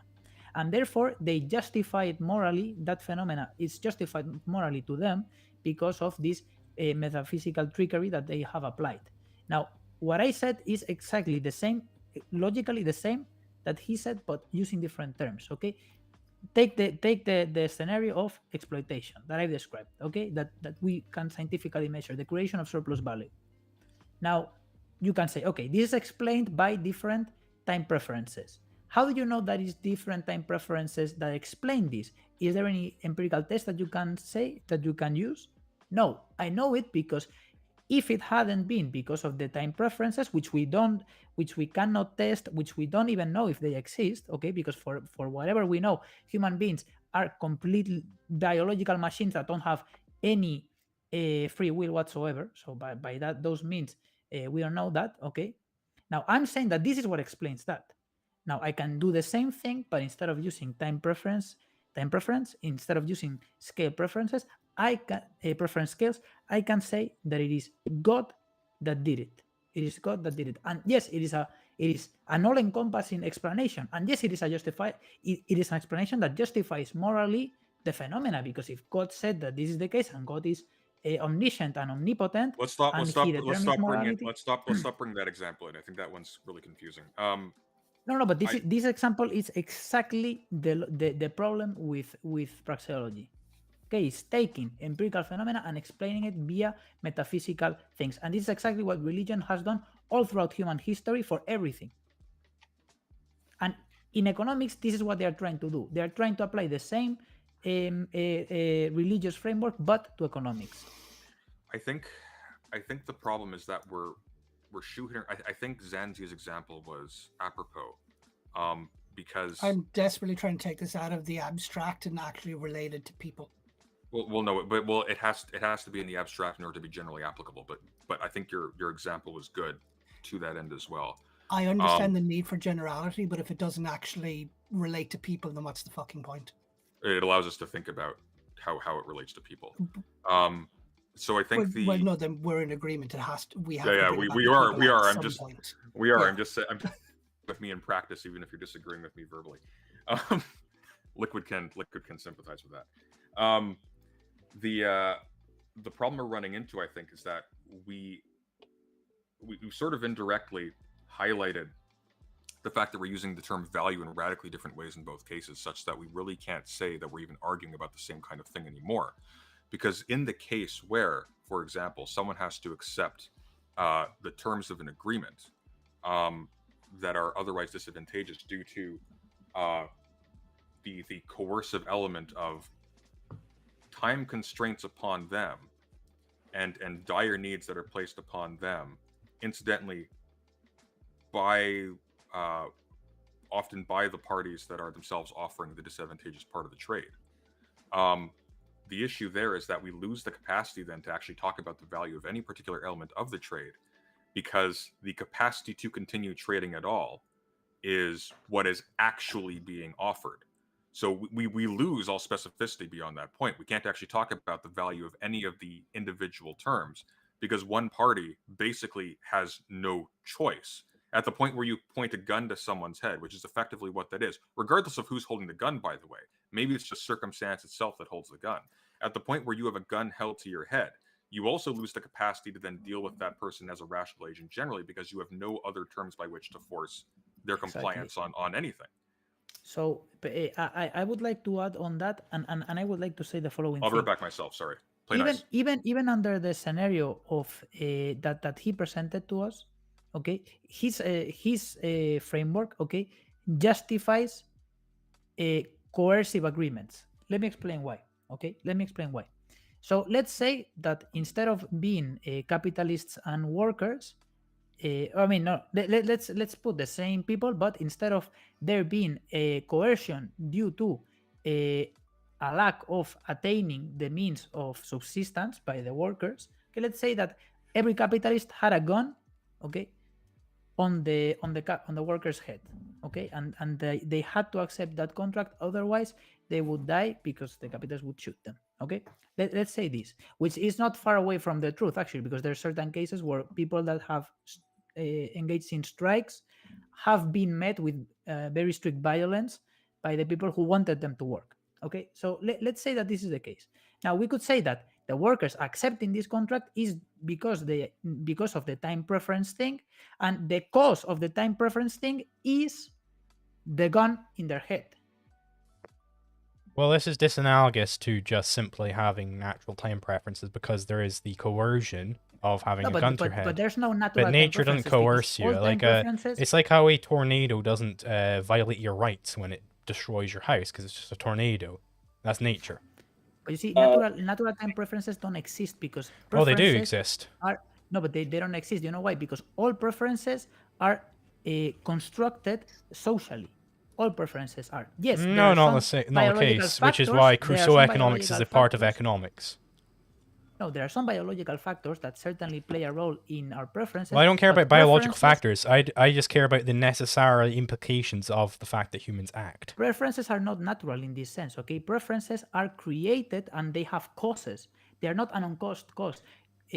Preferences have causes. So Right, then but the cause of what those made preferences it- is irrelevant to economics. Okay, so then in this case, it's not disanalogous because the cause of the preference was the gun up your head. The issue here is that this is not a free market. This is not an economic analysis of it. So you are making that distinction. Right, so it's not based coercion. on natural So we can preferences. maybe segue into what But makes the other way something is an coercion. illegal action under natural law, because we've drifted quite far from anarchy proper, right? So basically, I don't think we ever actually got to anarchy. This Yeah, we stemmed never- we from never a got- dispute between we never got this there. stemmed between a We dispute. did not actually. Thank you. well, Yes, that's why I and- keep trying to and bring us I'm back sorry to for- anarchy proper. Guys, your Lord and Master is speaking right now. This stemmed from a digression because Liquid was challenging Victor on the definition of value. So we're discussing that. We haven't actually gotten to anarchy at all. So we need to not pretend like we've been discussing anarchy. Period. Well, no, I started off with an anarchist point. And then we got into this. At the first hang opportunity, on. you went after Victor. Come on. Wait, hang That's on. because Victor went after me. Slow down, cowboy. Silence. So what Liquid gave was an anarchist account from a Rothbardian understanding of what anarchism is, which is very, very distinct. So I'm willing to admit that, but it is Rothbardian anarchism we were talking about on Anarchism Simplicator. If we want to move into a discussion of anarchism for the remaining half hour, I'm very happy to do so, but we're going to have to start from scratch because we've been discussing value. So take it away, whoever wants to begin. Anarchism. So yeah, anarchism is adherence to natural law, and natural law is those set of norms which define conflict avoidance. And conflict, as I defined earlier, is specifically when two men are trying to implement the same scarce means towards contradictory ends. Okay, natural law a la Rothbard, to be clear. I want to keep that very, very clear because natural law means radically different things to other things. I think Kalimaios should talk about this because he presented before a notion of anarchism, and we were about to discuss that one, and then we got caught up in the other thing. So maybe he should present the notion again, and then we can start the discussion again from there. Okay. You know what I mean? Again, I am not an anarchist, just for the people who have joined since. And I am only really familiar with two anarchist thinkers. I need to read more in order to. I'm apologies. I'm making sure everyone knows my limitations of my ability to speak. I can actually I have it noted down, so I could go over your point if you. Real quick. So to my knowledge, anarchism. To my knowledge, anarchism relates to. I'm losing my words. I'm sorry. It was to do with just versus unjust hierarchies. Your point, I believe. Thank you. We would have just hierarchies. So just hierarchies are things like hierarchies of expertise, hierarchies of learning. Although there would be some anarchists who would dispute that. And then unjust would be the capitalist market and the state. And the argument there is these are intertwined. These are one and the same, to my knowledge. Right, so I could reframe this as simply unjust hierarchies are those which are coercive, i.e., those hierarchies which are enforced through aggression, and just ones are ones which are not enforced through aggression, which is completely adherent to Rothbardian natural law, right? Not necessarily. So, to my knowledge, the argument would be a student is under a teacher in a hierarchy, and the teacher has some level of control over the student. They can coerce the student. That is a power dynamic.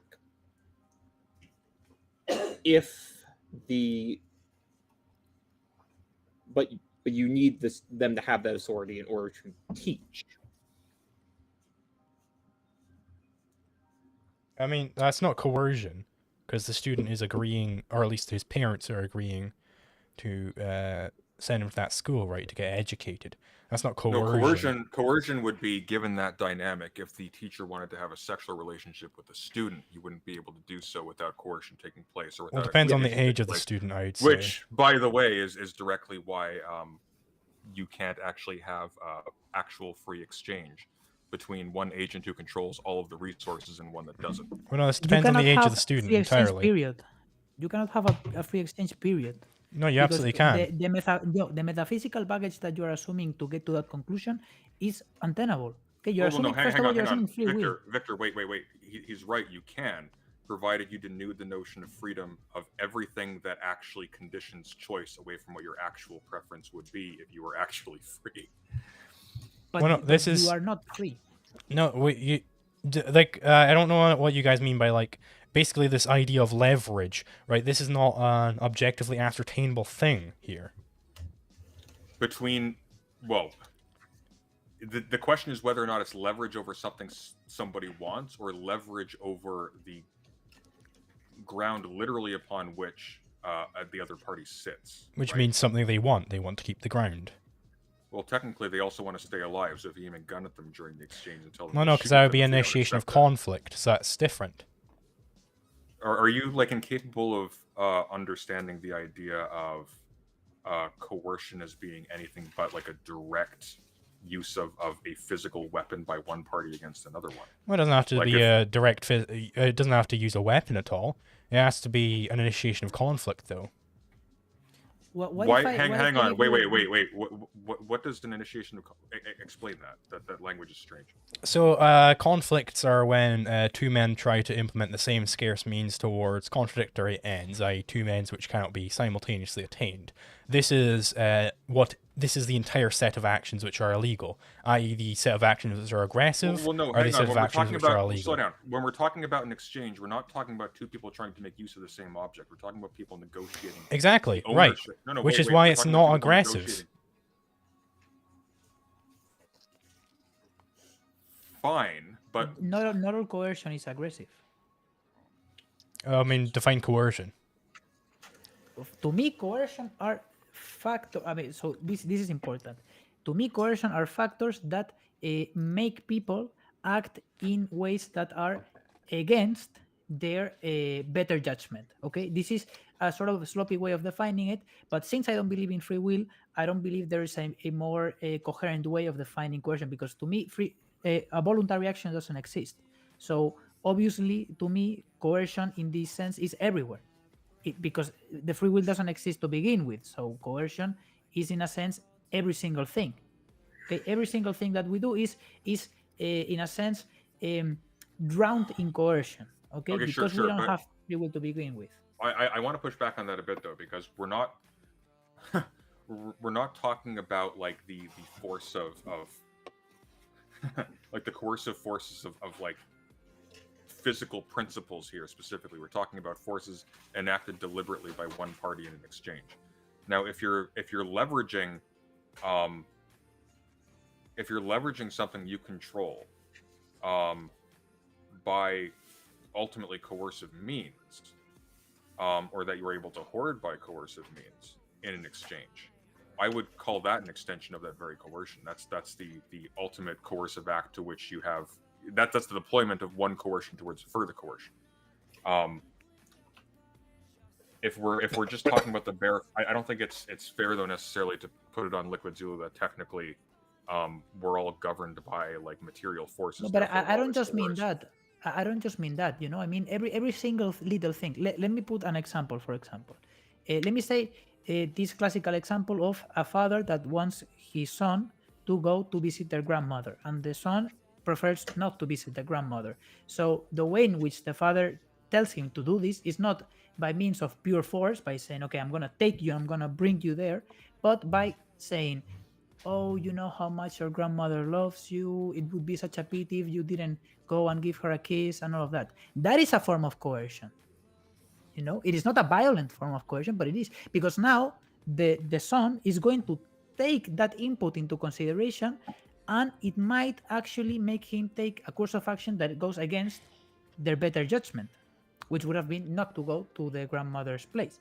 So this to me is also a form of coercion in this sense, and every social interaction is in a sense characterized by coercion, not in the extreme case, but coercion in more soft manners is always being employed in human interactions, always, you know. I When you mean, go to the grocery, if you have whatever. this weird definition of coercion, I suppose we can just go forth without mentioning coercion then. Because Exactly. To it'll me, be a coercion definition debate. is not even a useful term, okay? Because I don't believe to begin with that humans have free will. So coercion, in a sense, it would be like talking about let's say Satan. You know, it would be like to me talking about Satan. I don't believe in the existence of God to begin with. So talking about Satan, it's to me as odd as talking about God. So talking about coercion to me is the same as talking about voluntary action. You know, human beings just act in a certain manner, and that the manner in which they act is determined by a set of causes, some of which are So social, some of which are physical, some of which are biological. here's the problem with that, Victor. Here's the problem. So Yes. then when we characterize an exploitative relationship as one in which one party is not free, how do you square that with the fact that exploitation is such a universal presence that it's basically meaningless to point out? Well, because to me, exploitation is not a form of coercion. To me, exploitation is not a deviation from free will. To me, exploitation is the creation of a surplus, okay, that in capitalist societies is surplus value that is created above and beyond what is needed for the reproduction of labor power. And there are different Right. interests, Okay. okay? Capitalists have some interests, workers have different interests, and the extraction of surplus value is the key to this conflict, because to the capitalists, the more extraction of surplus value, the better, and to the workers, that may not be necessarily the case. You know, sometimes the interests of the capitalists and of the workers overlap, and there is a general improvement of the conditions of the people, but not always, and that is the source of conflict. And I believe, okay, based on my moral framework, that this kind of conflict could be done away with in a socialist society. But I don't start from the premise of voluntary interactions, of free will, of coercion. I don't even consider exploitation to be immoral. That is what I said at the beginning of this conversation. And Marx himself didn't believe this too. I actually have maybe a question which can get us right hard set into hardcore ANCAP discussion here. So do you guys propose an ethic of slavery or an ethic of self-ownership? Can you Either. elaborate on what those mean? So slavery would be where some group of people own other people. Self-ownership would be where everybody owns themselves. These aren't particularly speaking. I'm not entirely clear what is actually meant by ownership in this case. We don't even necessarily say. I'll elaborate on what ownership say, means. If I may, well, I'll let you do that in a second. But just to give you the essence of my confusion here, when we're talking about the ownership of one class of people by another, we're talking about ownership in the context of the setting of a community where there is some legal enforcement of that ownership. We're not talking about like a metaphysical quality where one party actually owns the other one. If you're talking about a legal situation in which a certain kind of ownership is recognized, I don't think we're necessarily talking about like an ethical situation as such. Ethics is more to do with like the kinds of morals and the kinds of subjects that are generated by a certain community form. Well, that's not the case. a natural law in the Rothbardian sense to, not. But Rothbard is extremely right. So unusual ethics in the regard. Rothbardian sense, right? Natural law is a subset of ethics. It's to deal Sure, with Liquid. how to deal with conflicts over scarce means. Sure. So I can Liquid, elaborate on what I mean by ownership then. No. In a moment, I can see that's what Rothbard. That's how Rothbard construes ethics, but Rothbard is not authoritative in this matter. Oh, he absolutely is. He's the best philosopher of all time. But you're trying to convince us of that. He got me. No, hang on. He's got a point. We have to give him that one. He's got it there. So basically, what I mean by ownership is if I own some means, it would mean if let's just have the abstract case. If A owns a means X, and then there is a conflict over means X between A and B, then A is the just winner of that conflict, i.e. he is assigned the property right in that instance. He owns X. So that's what it means to own something. He is the person who should win out in that conflict. He's the person that we should, it would be like if it was a watch and B stole the watch from A. We still say that A is the owner of the watch, even though B possesses the watch. That's what I mean by ownership. So, bringing back the question, you're talking specifically about like a kind of legal recognition. Yeah, specifically Rothbardian natural law recognition of ownership. Yeah, just to help me understand what would be how that would play out if two people just randomly came across a watch at the same time. How would that play out? Just to aid my understanding. So I mean, is this watch like abandoned? Is it just in nature or something? Well, it wouldn't really, right? Because so if it's just abandoned, like for the sake of the hypothetical, it's just a watch materializes out of thin air in front of two people at the exact same point in time. And they both try to get this watch at the same time. Yeah, everything they do is mirrored precisely in the other person's action. Okay, so this is an interesting edge case example of basically they would be locked in a sort of stalemate over the watch, where if either try to exclude the other from the watch, like push them away or whatever, then they would be initiating the conflict over that watch. So it would be giving the property right to the other person. So they both have to just stay there in that stalemate until one either ceded the property to the other person, in which case that person would get the property right, or one person try to, exclude the other from the watch, in which case the other person would get the property right to the watch. I think we're loading this with a bit too much extra content. We're not really talking about property rights in that case. We're simply talking about the fact of possession with nothing overarching either to qualify that possession either way. So we're not really talking about property in that case. We're just talking about the fact of possession. Property is something that you would get in the event of having some kind of social regulator. Well, I would be clear. Zanzi's question was actually quite good in this respect because it is attacking an edge case of this. It is just this natural theory of property. It doesn't necessarily have to be enforced by some sort of rights enforcer, whether the objectivists will say that would be the state. I think they're wrong there. But it doesn't have to have any sort of enforcer of those rights. Those rights exist whether they're enforced or not.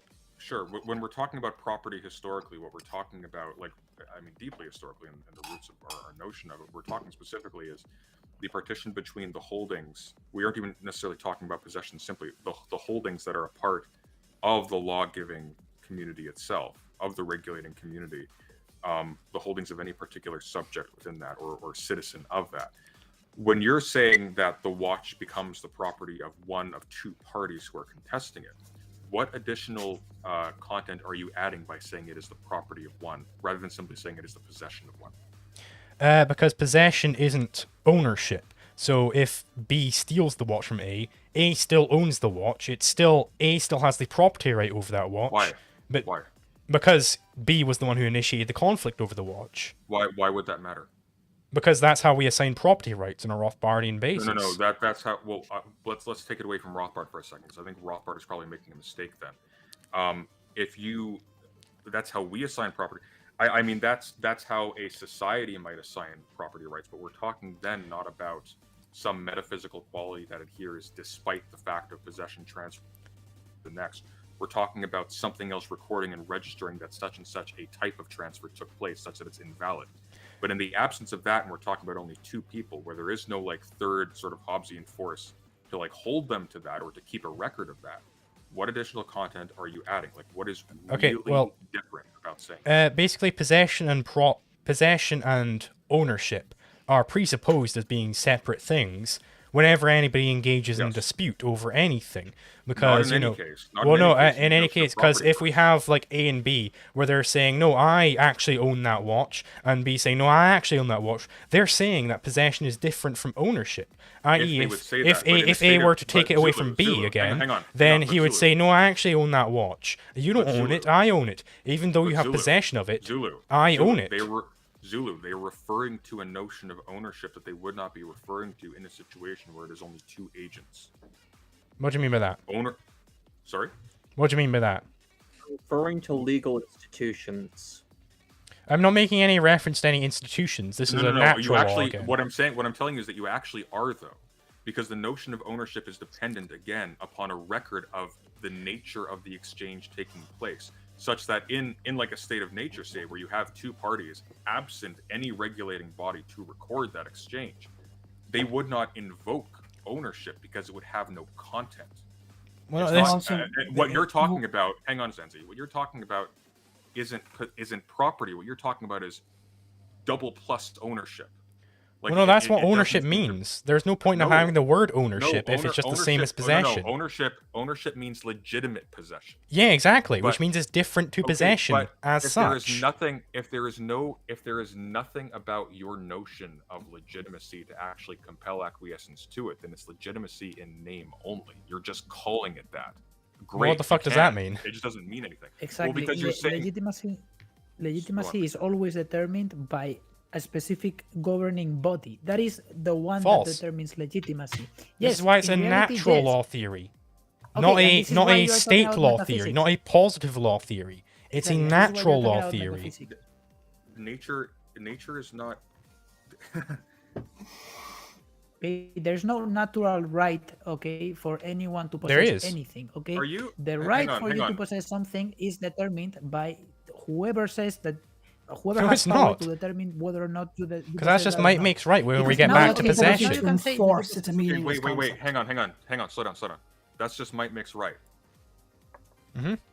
We're running with that. No, but I'm not making a moral claim about No, it. I understand, Victor, but let's run with that for a second, okay? And why is that a problem, Liquid? Because nobody would agree with might makes right, surely. Well, surely. Do you guys agree with might makes right? Well, hang on, it's Liquid. That's how might makes right. Might makes people agree. No, it doesn't make them agree. It coerces them into acquiescing. Into acquiescence. I mean, you don't know how politics works. You don't know how politics works. So your form might makes right. So if I go and stab a woman to death, I had the right to do that because I overcame her. No. So you don't agree with might makes right. So that doesn't make it right. The fact that I had the might rare. No. Liquid. If you are in a conflict with somebody Zan, with a watch... I was just speaking. Hang on, Zan. Hang on 1 sec, please. Liquid. In a right is downstream from a social body that establishes right. It's not. In the absence, it's natural. Yes, it is. It's natural we are rights. an evolved species that ate other species alive in order to get. Okay, they didn't have rights. What? They didn't have rights. And who determines that we have rights and other species don't? Nature. Nature determines. If only it was called natural law theory, then this would be clear. Have Okay, guys. Have you spoken to nature to us? Sunday, if you want a one-on-one, just get people for a one-on-one. Don't host a panel if you don't want other people talking. No, it's just like we're all talking at once, so like one at a time. This runs the way I run debates. Like I if I tell you it's your turn, it's your turn. Zenzi, did you want to say something? It's gone from my. Oh no, I remember. Yeah. No, it's completely gone from me. If I may, I could try to bring it back around to the watch example. Sure. So, I think the central question here would be, in the example of the watch, absent a legal state institution or a governing body or some kind of social institution call upon to mediate this dispute. Sans that, who determines who owns the watch? Nature. I think I did But actually if- describe it as a natural law theory. Oh, wait, yeah, I did. But have you spoken to nature? Have you asked her about No, what I she thinks determined in her- it. If I Oh, may. you determine it yourself, then it's not nature. No, it's nature. If I I may- determined it based on the logical Do prerequisites you that pray? I Do had you set pray to forth. nature? Do you pray every day so that she? I don't think you understand what nature means. Just as physics is a natural theory of how the world works, and mathematics is a natural theory of how the world works, they didn't but you're pray to employing nature in a nature to different find manner. this out. They determined it based on some prerequisites. Exactly, and that's what I'm asking you. And you are not, but you know, I've physics given you is an the empirical logical science. prerequisites Yeah, many Yeah, times. both physics Exactly, and and physics mathematics is are an based empirical off of science. rigorous proof. Where's your rigorous proof? Prerequisite proof. So you want me to determine that it was the given conflict initiation, I get this theory of property. Is that what you want? Well, you're comparing it to natural philosophy that evolved into physics and mathematics, two things that are built upon assumption not being valid. They're built upon the ability to self-demonstrate through rigorous proof. So I'm asking you for your rigorous proof. So you want my proof that in the event of B initiating conflict over A, that he necessarily no, had I'm the asking property you right? for the concept that natural law exists as a concept. So you want the concept. Well, so the concept is that Rothbardian natural law theory is based on those conflict-avoiding norms that exist. The discovery of those norms, that is. Yeah. Okay, Excuse me, so but we does- can discover, here's a conflict-avoiding norm real quick. Conflict initiation has to be illegal, because we want conflict avoidance, and the negation of conflict avoidance is conflict initiation. Oh, wait a minute. That was the NEP. Oh, shit, I've got it all. So where If does I law- may- so where has law come into this? Law is dealing with that those set of disputes over scarce means, i.e. conflicts. The law is dealing with those conflicts, how to resolve those conflicts. Namely, If I Rothbardian may- natural law theory says we should avoid these conflicts. So if I'm fighting with somebody over resources and I use force to dispossess them of their life, nature will stop me. I never Like, said I that. will It's be- I will be it's a out of normative accordance with science. nature, You're and I will be you're stopped. able, right? This is the distinction between a normative science and a physical science. A physical Well, then science don't you make could not. comparisons with physical sciences. It's still a science, right? You That- can that is such violate. a ri- You that is can such a you porous can argument. you can Compare violate. like for like. You can violate the laws in a normative science, but you can't violate them in a physical science. It's just impossible to do so. So, I mean, I can compare it if you want. It would be similar to say that you could not object to punishment based on those violations of normative sciences that you made. Zulu is saying that the that natural law, as he conceives it, is similar to gravity. I'm saying can't it's similar vi- in the sense that you were discovering it. You were discovering these set of conflict-avoiding norms. Whether you actually go ahead and avoid conflict is irrelevant to whether you can discover conflict-avoiding norms. How have we determined to begin with that conflict should be avoided? Okay, so this is based on argumentation ethics. Basically, in arguing, you presuppose that you should avoid conflict, because argumentation is a conflict-free interaction. Why do we Not presuppose necessarily. normative- Argument why do is, we- in fact, a conflict? We are having a conflict right now. We're not having a An conflict right now. argument. I have given my We are- definition of conflict many times, and you've clearly not integrated it into your lexicon yet. And okay, so your definition of conflict is a pure, let's say, exchange of force between. No, it's not. And what is then? My definition of conflict is when two men are implementing the same scarce means towards contradictory ends. I think that's probably the third or fourth time I've given it now. Okay, and we are employing the scarce means that we have, which is knowledge and time, to different ends. Knowledge We are is not a applying means. to the end of. Time is not a You're- means either.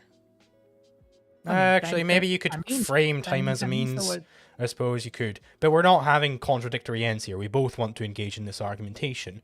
So there are no contradictory means. Basically, an argumentation, you're trying to convince your interlocutor through the force of your argument rather than through force of violence. If we It had refute some... thee thus. If we had some sort of a... I mean, do Sorry. you want me here then? No, I'm just out in front of you. Keep going. So if we wanted to have some sort of a dispute and, you know, over how to do something. And in order to resolve this dispute, I wanted to beat you until you agreed. I clearly don't actually care about the truth of the matter. I'm not arguing with you, right? To argue with you, I would have to not try and coerce you, in my sense of the word. I wouldn't try to have to beat you into accepting my side of the dispute. I would be trying to convince you through the force of my arguments, right? Yes, but you know there are people that Yes, exactly. So argumentation is a conflict of free activity. And still argue with other people. No. You cannot argue. It would be impermissible in an argumentation to engage these conflicts with the other people. No, I mean, there are plenty of arguments, and I believe that the one we're having is this one, where somebody clearly doesn't care about truth. They just care about their own particular... so you don't care about truth? I care about truth. Framework. Oh, I care. Oh, so you do care about truth. So it wouldn't be permissible. So it wouldn't be permissible for you to engage me with violence. It wouldn't be permissible for you to solve this dispute with me by attacking me, say. Listen, I think that a lot of the problems that we are having today with... Do you agree with that, though? Purely definitional stuff. It's purely... No, it's not definitional. For like 30 minutes on the definition of general. Okay, so just imagine... Right, this specific thing is not definitional because we agree that you cannot... That it's not a permissible move to attack the other person to get them to agree with your point. No. This is definitional because I'm defining conflict also as something that encompasses argumental conflicts. Excuse me, Zulu. Mm-hmm. Do you mean desired move? What do you mean? As I said, I am not an anarchist.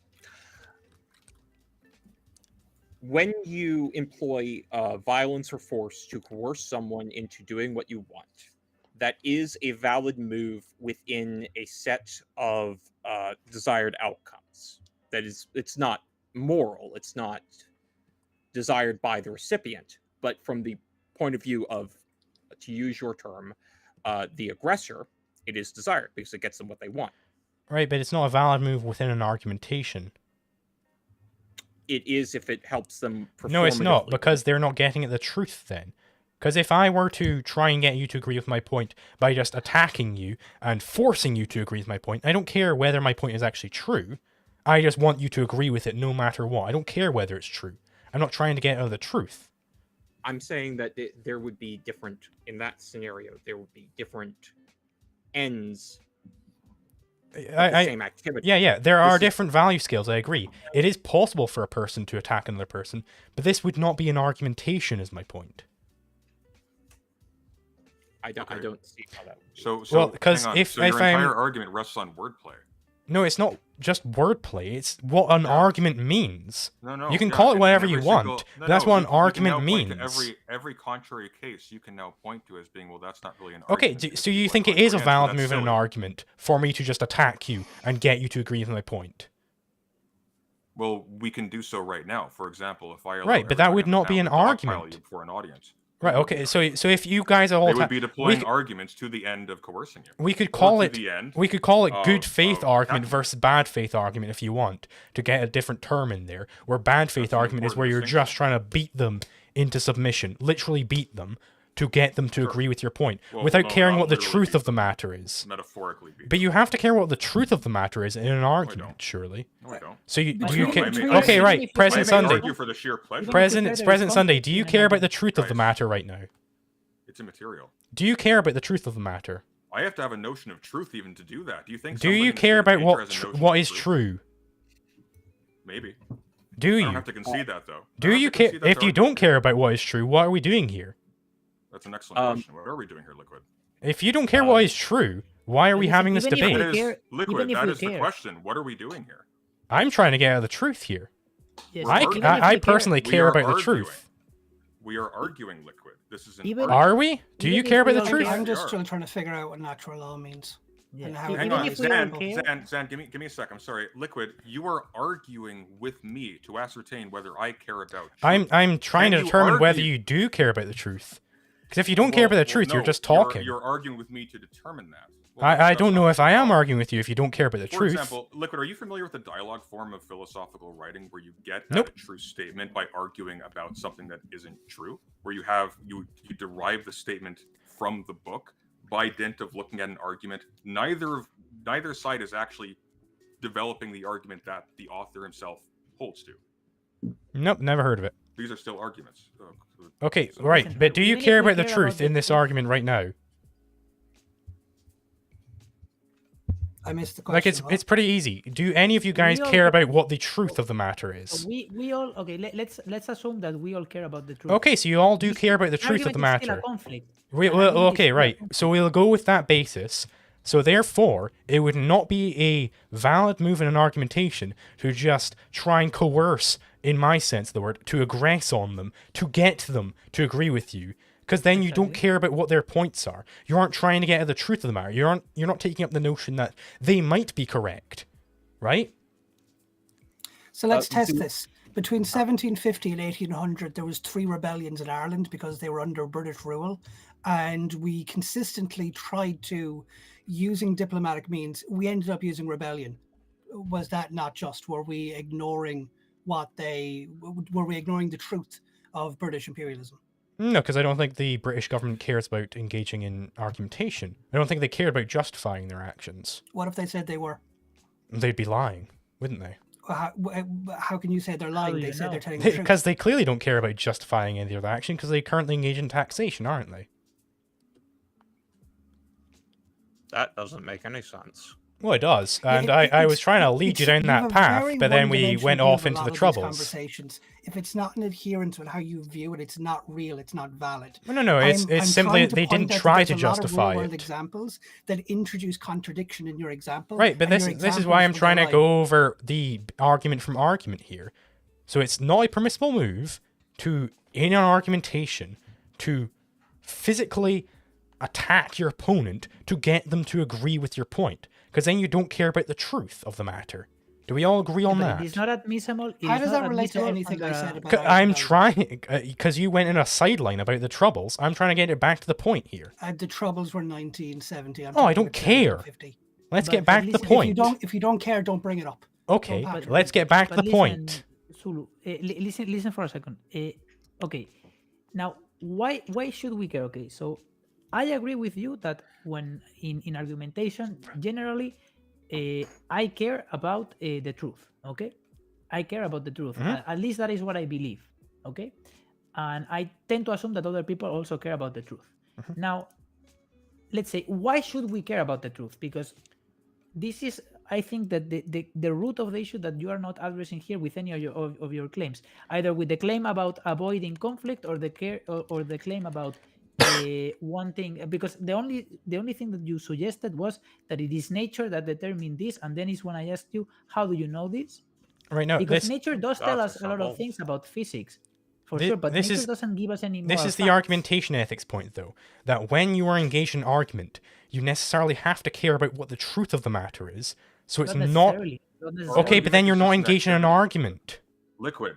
The You're just definition of talking. an argument. Hang on. Liquid. The definition of an argument is not a serious harmony between your avowed aims and the aims that you actually have. We can call it whatever the you format. want. We can call Yes, it whatever you can, want. But liquid. If Right. your argument, if your contention is literally just that, the bare fact that people. It's engage not in just that. I'm trying to Hang get to on, the Liquid. point. I'm trying to get to the yeah, point, but you guys I aren't will- letting I me will let get you to the there. point. I'll let you get to the point in a moment. If your contention is that the bare fact that people engage in discussion at all indicates something about their inner motivations, but then you counter saying that if their inner motivations don't jive with that, therefore they aren't engaging in argument. What are you even saying? Right, okay. But Circular can logic. we just agree that an argumentation you're trying to get at the truth of the matter? No, Not we always. can't. Okay, because sometimes let's you can we argue call it sophistically. then truth-seeking argumentation, where if you're engaged in a truth-seeking argumentation, that's when you're arguing, but you do care about the truth of the matter. Can we You can make engage- that you can definition here? engage in physical- you Can we make engage that in definition physical- here? Hang on. Please. You can engage in physical violence to the end of demonstrating truth or to the end of opening an avenue for Right, truth. but I'm just trying to get the argument through. I don't care about this semantic debate over what argumentation is. Can we just call it truth-seeking argumentation for the time being? Where truth-seeking yes. argumentation is when you're trying to get at the truth of the matter. So in truth-seeking argumentation, you are trying to get at the truth of the matter, so it would not be a permissible move in truth-seeking argumentation to attack your opponent, to invade on them, you could say, to get them to agree with your point, because then you don't actually care about what the truth is, because you don't care what their counter arguments are. You're just trying to get them to agree by non-argumentative means. So that Irish assumes rebels something. weren't looking to get to the truth because they were consistently cut off. They were consistently taken away from the table. They're resorting to violence because it was the last available means, was them not caring about truth to you. If That if they're getting shifted away from the table, then the other party isn't engaging in argumentation with them. So it's clearly not an argumentation. Let's assume that what he said is correct, because he defined the argument specifically to be an argument whose sole purpose is to achieve truth. So then logically it is correct that a Right. truth-seeking argument there is is an one interrogated that seeks assumption here. truth. So this is a I'm just tautology. frustrated Now- how little this has to do with reality. I'm this frustrated. Exactly. I know. I completely agree with you. So the thing I is, need to apply it to reality since we later down already the made line, this though. tautology- That's the point. Since we already made this tautology, and this is the question that I want you to answer. Okay, what makes a truth-seeking argument morally superior to any other form of argument? Well, I'm not saying it's morally superior. I didn't make that point. But I'm you said just that natural law dictates okay, that right. this is the I'm case. trying to run you down the list, and you guys keep like bringing me up on like, well, an argument doesn't But you actually already mean that, told us that and well, when it doesn't you apply go to to reality. the guys, Can we guys, just please. can we just accept truth-seeking argument as when people are trying to engage in an argument to get to the truth? Can we agree on that? Yeah. Okay. We and can, but give we have to take out that okay. caveat that you given such an argument, how could it be? You gave an additional caveat. That wasn't the whole argument. Slow down, cowboy. You I'm said trying to give an get there. addition- I know. No. You went somewhere else first, and now you're trying to get there, and we lost sight of that. That's because I'm being brought elsewhere. Fair enough. I'm not saying it's your fault, but you said, and you can correct me if I'm misquoting you. You said something to the effect of, you cannot be employing coercion or something because you are relying on the use of the other agent of the conversation to attain the truth. Right. Okay. So let's imagine I look at those bookcases behind you, and I say I think that's made of plastic, and you say no, it's actually made of wood. And I'm like, well, no, I think it's made of plastic, and if you don't agree with me, I'm going to start attacking you until you agree with me. I clearly don't care about the matter of what is actually true, right? Sure. Yeah, exactly. So these types of moves, these aggressive moves, are not permissible in an argumentation. Can we agree on that? In a truth-seeking argumentation, yes. In a truth-seeking argumentation, yes, sorry. So in a truth-seeking argumentation, it has to be conflict-free, i.e. I cannot be aggressing on other people. Assuming that But my it's not free conflict. engagement, assuming that my totally free engagement in the conversation is actually a requisite part of truth. You may be engaging in an argument with me specifically to get certain like approaches to things that can then be used for reasons extrinsic to my deployment of those arguments to arrive at something else. Are you talking maybe about like That's what happens effectively in like paradigm shifts in science, right? Are you Like, talking they're not, like it's not a about natural evolution of a dialogue? Are you talking Somebody like makes some about kind of score, Socrates could be- arguing with his slaves or something like that? No. Okay, so then if you have this conflict-free interaction, which is argumentation, then you could not argue for conflict initiation, because that's a norm presupposed in the act of argumentation, truth-seeking argumentation, I'll say. So you could not I argue just wanna for say that- against the NAP.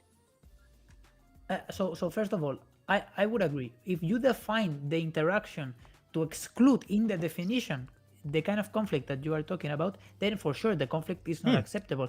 That is the same way that if I design a world that it's only formed by cubes, and I say there is a circle or there is a sphere in this world, then that would be a false statement. But that is by construction. So now I want you to tell me, why should we care about your tautological constructions? Right. I mean, if you care about the truth of the matter right now, then you necessarily have to, because my construction was based on caring about the truth of the matter in argumentation. Yeah, and it's a way that if you want to win. So if you a do care about the chess truth of the match- matter, you have to agree with me. You can't argue against me.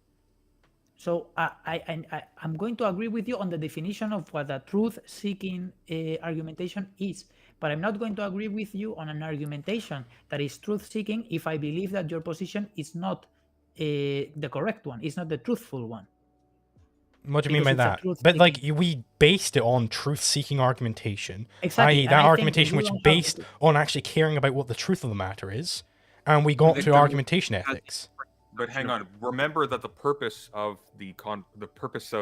invoking this in the first place was to establish some normative principle directly downstream, not from mere truth-seeking argumentation, but from argumentation simpliciter. Right, but that's You because added we the had to additional change the caveat. definitions. Because I We didn't had want to to. change the- Well, so we can because it call it wasn't doing the work we wanted. We can call it truth-seeking argumentation ethics if you want. Because I don't care about arguing over what the definition of argument is. But that's the point. If you are arguing without caring about the truth, then you aren't trying to get to the truth of the matter. Well, So you in kind all of these, do care so about- if you kind of you do care about arguing the over truth of the definition matter, arguing, present though. Sunday, then you have to agree with me. I really don't. And you How could really you do care disagree about with me, arguing though? about the you really care about arguing about the definition of argumentation. I Your really entire don't. argument I'm hinges trying to get on- away from it. That's why I gave you should that we agree ground. on?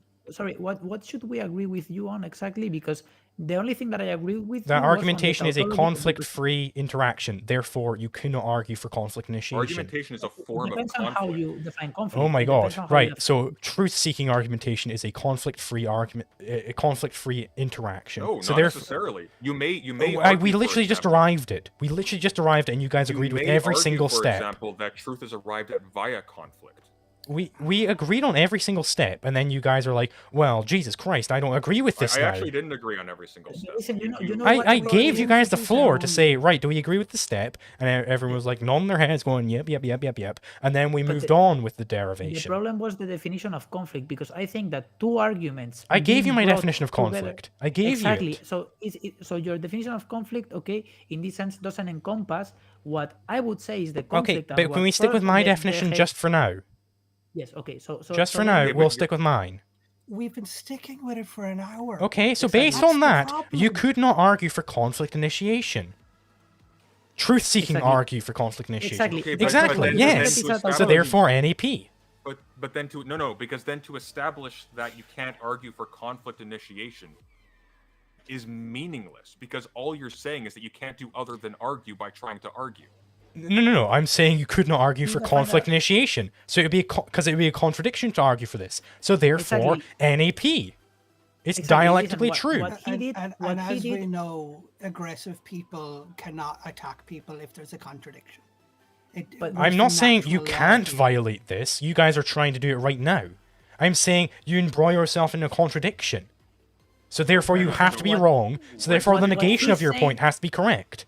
listen, what he's saying is purely tautological. So what he's saying is just that. Okay, he's saying I'm going to define an argumentation as a truth-seeking argumentation that is free of conflict. Therefore, No, the I didn't argumentation define it is as free of conflict. I derived it based on the fact that you were trying to seek the truth. I derived It's it. like a room full of friends definitionally has no enemies in it. Of course it does. It's in the fucking terms. Yeah, but this one has actually exactly. relevant to ethics. Conversation absent of conflict. Exactly. is So now let me absolutely Yeah, give but you this one another has tautology. relevance well to done, ethics. It's in the definition. But Because it makes you let me guys' give you another ethics tautology. dialectically false, i.e., you contradict yourself in trying to propose it in a truth-seeking manner. No, let me give you another tautology. Okay, let me give you. I'm going to define a falsity-seeking argumentation. Okay, as the kind of argumentation where each one doesn't care about the truth and they are constantly trying to obscure the truth of the matter. Okay, and the one who wins is the one that obscures the truth of the matter most. Now, that is a tautology because I defined my form of argumentation to be that. Now, what makes your form of argumentation the superior to the one that your tautology superior to my tautology in a moral sense? Why should we Because go toward that one instead of my one? Because if we both care about the truth of the matter here, No, then but we I said both. that I don't care about the truth But in if- that form of argumentation. But if we right now both care about the truth of the matter, then you couldn't contradict with this norm presupposed by truth-seeking argumentation. I'm not okay. I said that I completely agree with your tautology. Okay, you don't need to restate. Which your means that tautology. you What I'm saying- cannot present an argument which would contradict with the normative presupposition of the What I'm saying NAP. is, what if I don't care about your tautology and instead I care about a But you different clearly do, tautology? because you're currently accepting it. Okay, but now I do. But imagine that I didn't. Okay, What I'm but asking you is not we'll I do, imagine that it's you I didn't. In which case, you wouldn't care about the truth of the matter. In which case, we don't have to listen to you. Remember that the Okay, but reason this we're is the talking thing. This is about the this. thing that Hang on. we're talking. Remember that the reason we're talking about this is because he's trying to justify that there exists natural law. But Exactly. we've established that this thing has no compulsive force.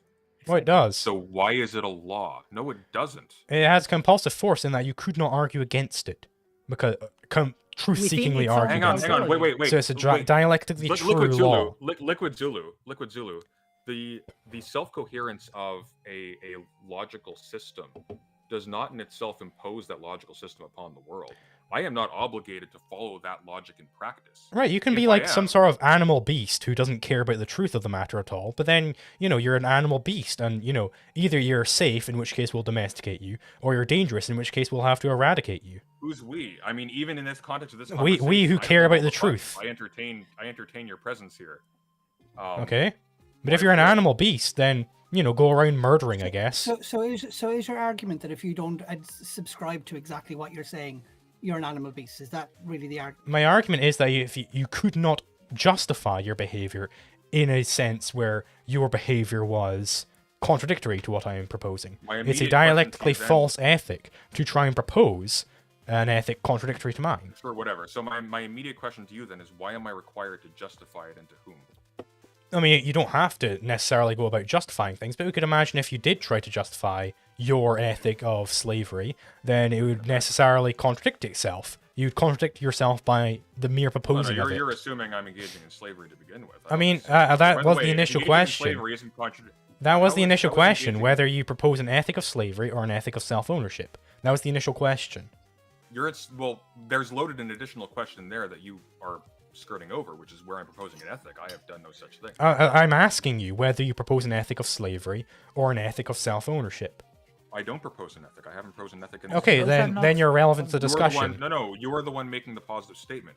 But I asked this question as a way to get back to the anarchism point. So I'm asking asking the floor whether they agree with an ethic of slavery understand. or an ethic of No, no. self-ownership. But it's a false dichotomy because nobody here has actually proposed an objective ethic to begin with that actually would apply in all I cases. am. And Self-ownership. Okay, but I'm willing to but here's take. the- okay, but I'm here's willing the to be problem against with the that. ethic of Okay, but slavery. Liquid, fine, but Liquid, here's the problem though. You rely entirely for your basis on acquiescence to terms, which if we do not accept, you will simply not forward the conversation. What do you So, mean? you're kind I of defined shitty. ownership quite clearly. So It you doesn't matter. guys are allowed to say, This yeah, is- I this is what accept you do. This is what slavery you here. do. This is what you do. Hey, I'm going to define X as this. Can we agree with this? Cool. Now let me tell you how you even engaging in this discourse following from this necessitates that you agree with How the dare I premises get gave people to before agree on doing this. definitions first? How dare I? It must be evil or Yeah, but something. no agreement has happened. You're trying. You to push guys your own agreed! definitions. We agreed no, with the we concept agreed. that truth seeking is valid. No, Everything we, else you're trying to. hang on, we you're trying didn't- to we shoot didn't- into Right, the- therefore, NAP. we agreed for the sake of carrying on a conversation with you in particular. You in particular. I mean, if you don't care Not about for the truth, sake then of- yeah, it doesn't apply to I you. don't And you think- can I go don't off think and like I haven't gotten frolic the in the feeling fields, I that guess. I to don't you think right now. I don't think engagement with you in particular, Liquid, is requisite to my finding truth. Which But means if that you my are trying to find engagement in this proof here, conversation- if you are trying to find truth here, then you could not contradict the ethic I'm proposing, i.e., the ethic of non-aggression. You couldn't if you were trying to find truth. If by the ethic of non-aggression you mean if I assume that conversation is requisite to finding truth, then I need to engage in conversations in order to find truth. No, I'm saying that if right now in this interaction, if you're trying to find Yes. truth, if you're trying to propose something, i.e., maybe a counter I wasn't, proposal, though. That was but you. I was you trying to have to at propose least be making a counter proposal, or else we're not talking. But I think we are talking. Well, I don't need to make a counter proposal. It could be the case that you're simply making a positive proposal and are failing to make it compelling. Right, and then you're proposing that, well, that's not compelling. Yes. Listen, one thing. Yes, one you thing. are proposing something then, do you and you think could not you- propose anything Hang on, which hang on, wait were a to second, contradict wait a second. with No, no, my wait, ethic this here. This is great. So if I say something effective like I am not required to you're giving a positive argument, therefore please justify it. And you say, well, justify the total alternative. No, I'm If not I say, saying "No, I that. I'm don't not have to," asking you're you to making the justify proposal, that right now. therefore- I'm saying we could imagine whether you try to justify it or not. If you were to try and justify the counter of my ethic, you would contradict yourself, so therefore its negation must be true. Well, no, I'm not. I'm not trying to contradict you. If you anything. did, I just- though, your if you did, reasons are though, good. this is Misesian style application of the law of non-contradiction. You should broaden your horizons a little bit. We've been going for 4.5 No, hours, I've been, guys. We're gonna my call it here, horizons are so broad enough. I believe you believe that. So we're gonna I'm call it correct. for now. We've been going for 4.5 hours. Liquid, you're actually welcome on anytime. Congrats on being able to hold your own against 3 people yelling at you. That was actually pretty.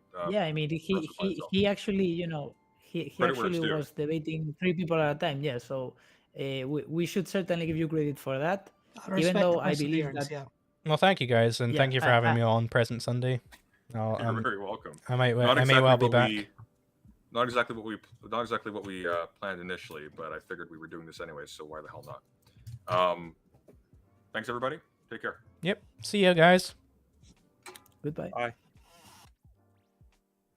Very fun stuff, eh, guys? I got to pull the old argumentation ethics point, and they all got fucking trounced. Anyway, I'll see you guys later. Oh, there we go. End the stream now.